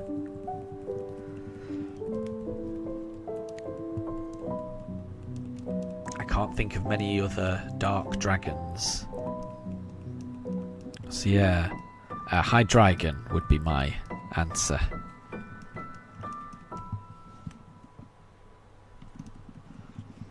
That's a tough one.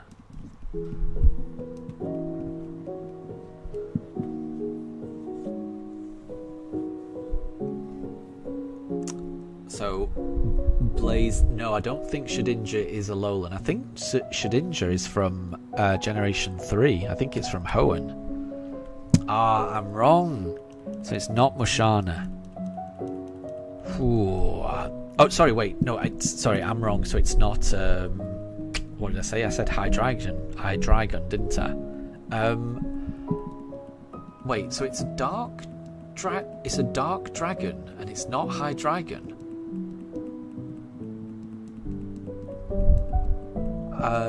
So Moondrop is saying Guzzlord.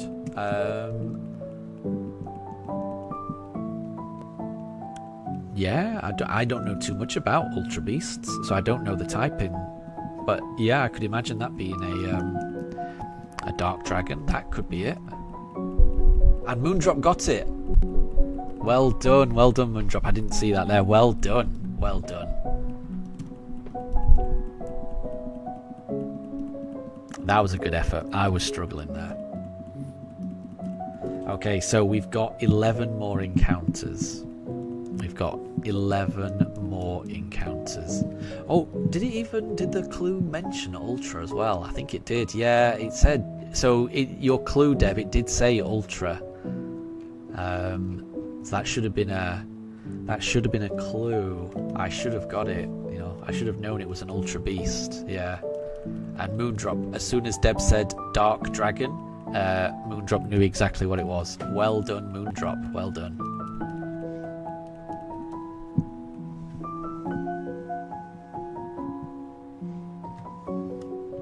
Oh, I didn't get a shiny. Right, we got 10 more. 10 more goes. So Doggy would have guessed Polpoi. Poi. I always forget. I never know how to pronounce that. But I know what you mean. I know what you mean. I never know how to pronounce that Pokemon's name.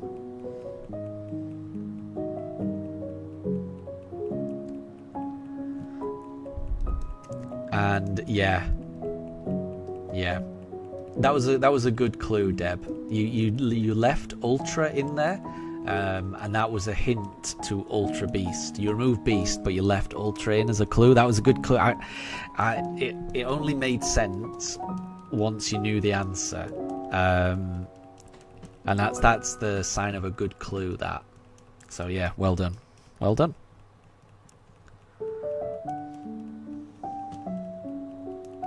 Okay, we've got 10 more encounters. Let's see. Let us see. We will go... I think I went Piplup last time, so I'm going to go Turtwig this time. Fingers crossed. Last 10. Let's go. Could it be shiny? Could it be? Could it be? Could it be? Nope. Nope. Okay, we've got 9 more attempts, though. 9 more. It could still be shiny. We've got 9 more attempts.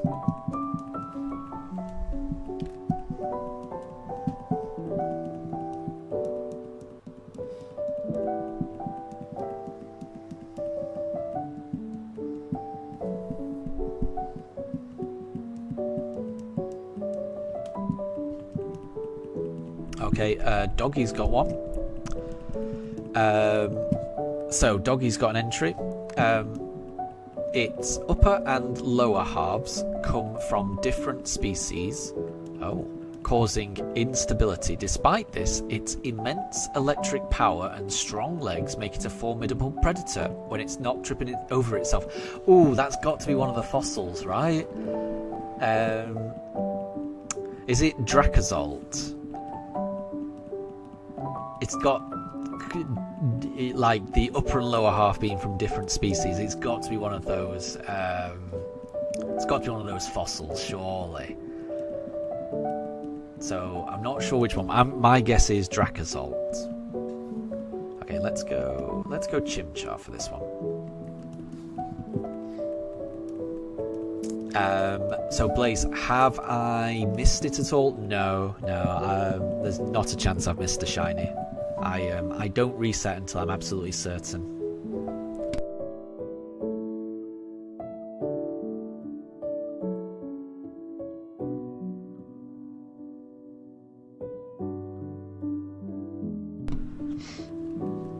So, Deb's answer is Sandy Shocks.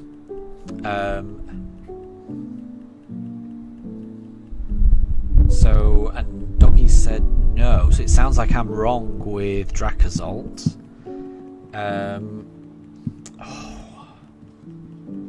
What others are there? There's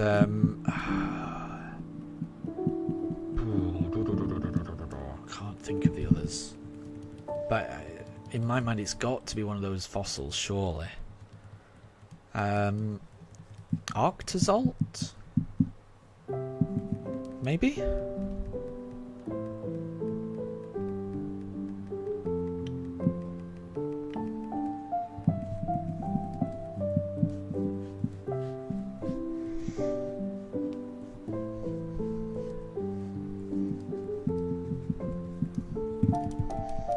It's tough then if it's not that.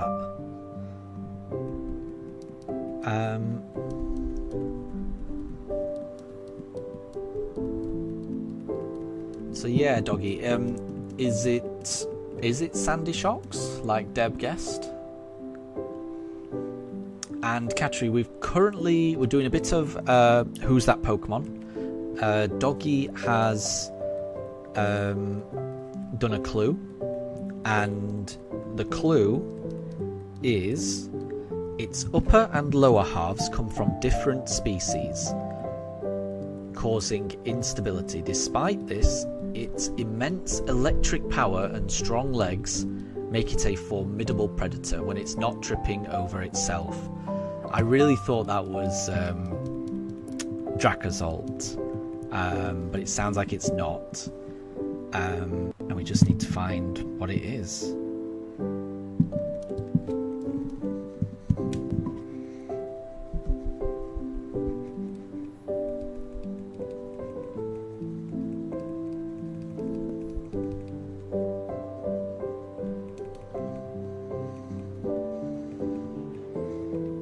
It's a tough one.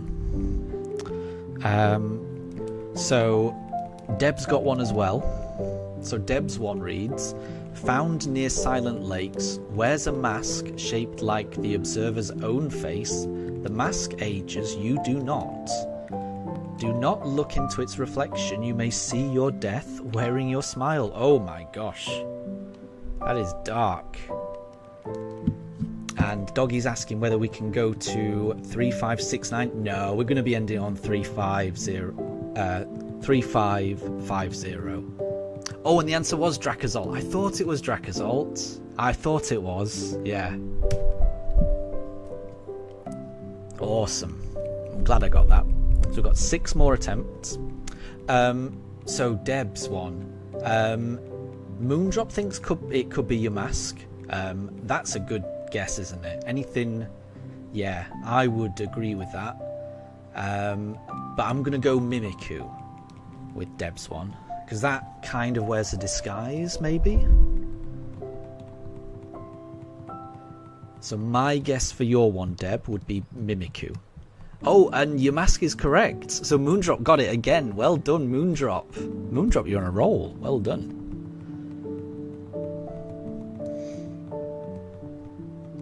And Moondrop has got one, an entry. So Moondrop's one reads, this Pokemon begins dancing as soon as it hears cheerful, festive music. This Pokemon is said to appear when it hears the singing of children on hiking outings. Interesting. I would go for Clefairy on that one. I would go for Clefairy, Moondrop. Because Clefairy likes to sing in the anime. And you often find Clefairies in mountains. So, like, that's the type of place you would go on hiking and things like that. So, yeah, I'm going to go with Clefairy. So let me know. Let me know. Oh, we didn't get a Turtwig. We've got 5 more attempts now. Oh, and Deb said Mimikyu could have been the right answer as well. But it's not Clefairy. Okay, Moondrop. Okay, so this Pokemon begins dancing.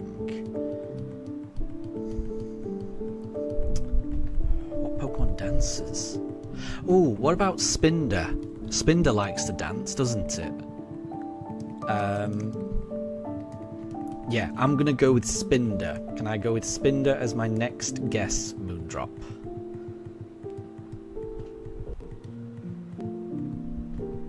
Oh, and Deb guessed Ludicolo. And it sounds like it was Ludicolo. Well done, Deb. Well done. Ludicolo, that makes sense. Ludicolo is a really good dancer. I didn't think of that.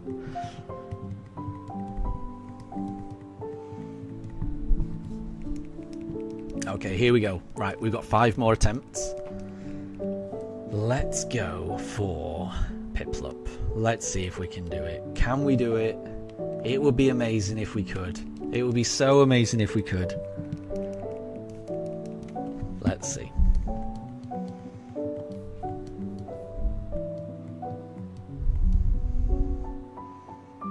And that, yeah, that's a good idea, Moondrop.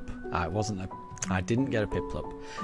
But yeah, so Moondrop, you replace the Pokemon's name with this Pokemon because the entry actually had the Pokemon's name in it. That's smart. And Doggy, you have to go now. But yes, I will catch you later. So for anyone who doesn't know, it is Doggy's birthday tomorrow, and Doggy will be doing a stream on their channel tomorrow. So yeah, I will try and join. But I think I might be streaming around the same time, so I might only just be able to pop in to say hello. But good luck and have a really wonderful birthday. I'll catch you later.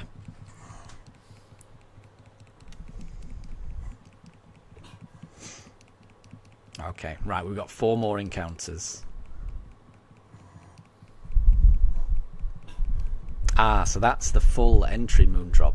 That makes sense. That makes sense. Ah, and hi, Katri. That's your alternate account, I see.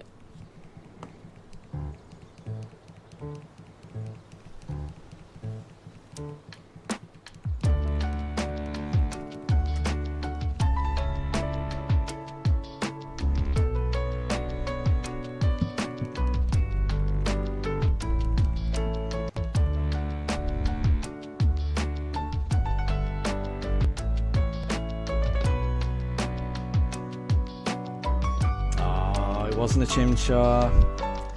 Okay, right, we've got 3 more attempts. And we've got a new Who's That Pokemon from Deb. And it reads, audio recovered contains only help repeated something times, followed by static and retching sounds. Warning, any attempt to record or name subject results in something corruption of all files. Something survivors described the same hallucination. I was being eaten, but I was smiling. Oh my gosh, I don't even know where to start with that.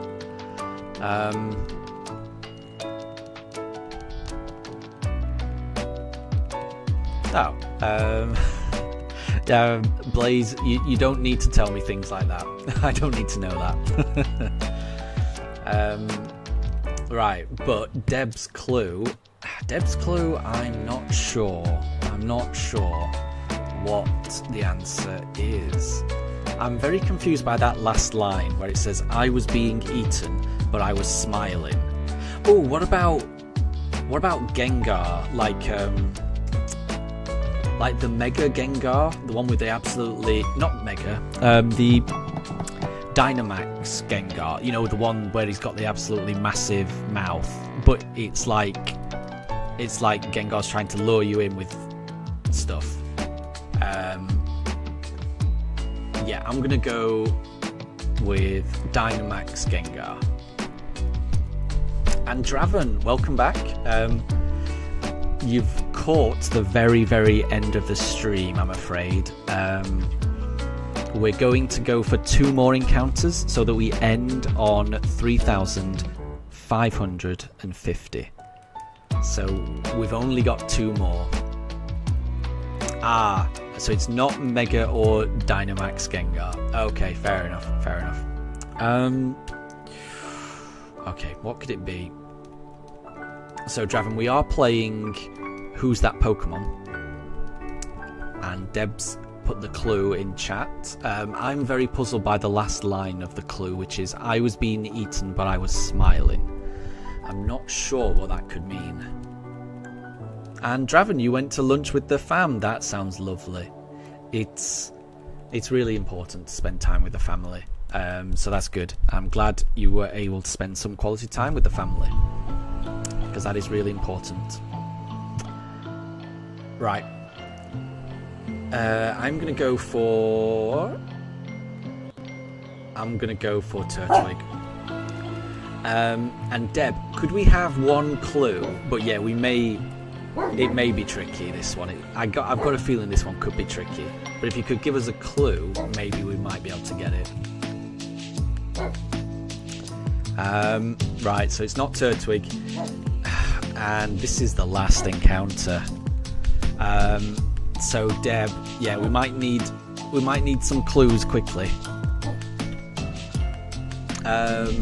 Oh, that's a good idea. Yeah, Deb, so if I were to add a channel in Discord, I could add one for like Pokemon quizzes and riddles. Yeah, I'll do that. I will do that as soon as we're finished, okay? So it's not Drowsy and it's not Sableye. Yeah, I can't think of what it is. And right side up Pikachu, good to see you. But this is the very end of the stream, I'm afraid. So this is the very last encounter, and we will be leaving it here, I'm afraid.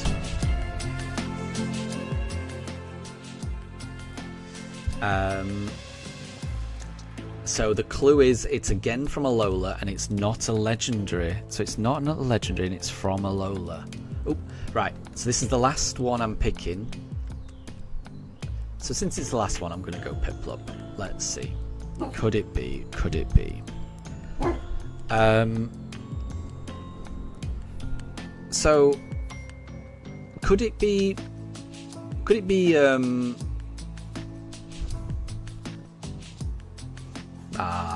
Well, I didn't get a shiny Piplup, so we're now on 3,550, and that's where we're going to leave it, I'm afraid. We still haven't discovered Deb's Pokemon. Let me have a quick go. Could it be Guzzlord again? Because I know we had Guzzlord previously, but I get the impression that Guzzlord could eat people. So my guess would be Guzzlord. And Draven, the walk was really nice. It's very warm. So yeah, we walked the Pugs, and we had to make sure we were in the shade the entire time. It's so warm outside. It is Guzzlord again. Oh, I'm glad I got that. I was just thinking when he talked about eating things, and it's Alola. Yeah, I was thinking it could be. Could it be Guzzlord again? And it was. Okay, right. Yeah, I'm going to have to end it here. Deb, I will add a new channel in the Discord chat. And for anyone that wants to, I'll just post the link to Discord again. But going forward, I'll put the link to Discord in the actual video description so people have it. And what I will do is I will add...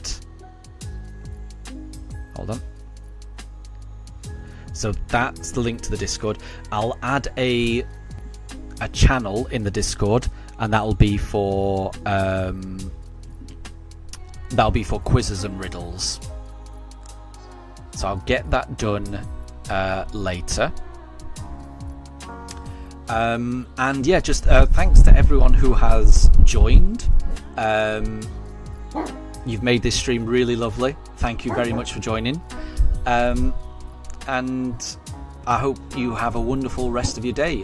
Blaze, the next time we start, can we use your... Yeah, well, anytime... Yeah, I think Deb's right. First come, first serve. It kind of depends who's online. But we can always do them. As long as we do them one at a time, I think they're really fun. So it gets everyone guessing, and it's really nice. So absolutely, if we're ever doing these quizzes and you've got one that you want to share, then just let us know in the chat that you want to do the next one, and then the person who's doing them will obviously allow you to do the next one. So yeah, if anyone ever wants to join in these, just write in chat that you've got one and you want to do one the next time, and you'll be able to. And don't worry, Katri, it's not compulsory. You know, we'll always be able to chat in the stream. So once again, thank you to everyone that's joined. Really appreciate it. And I hope you all have a wonderful rest of your day. And I will catch you later. I should be streaming tomorrow at around 5 p.m. British summertime, and I'll just be streaming for 2 hours tomorrow. So I'll be streaming after work tomorrow just for 2 hours, and let's see if we can get the shiny. We didn't get it this time, but we might get it next time. You never know.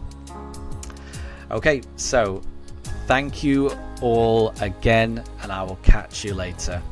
Have a lovely rest of your day.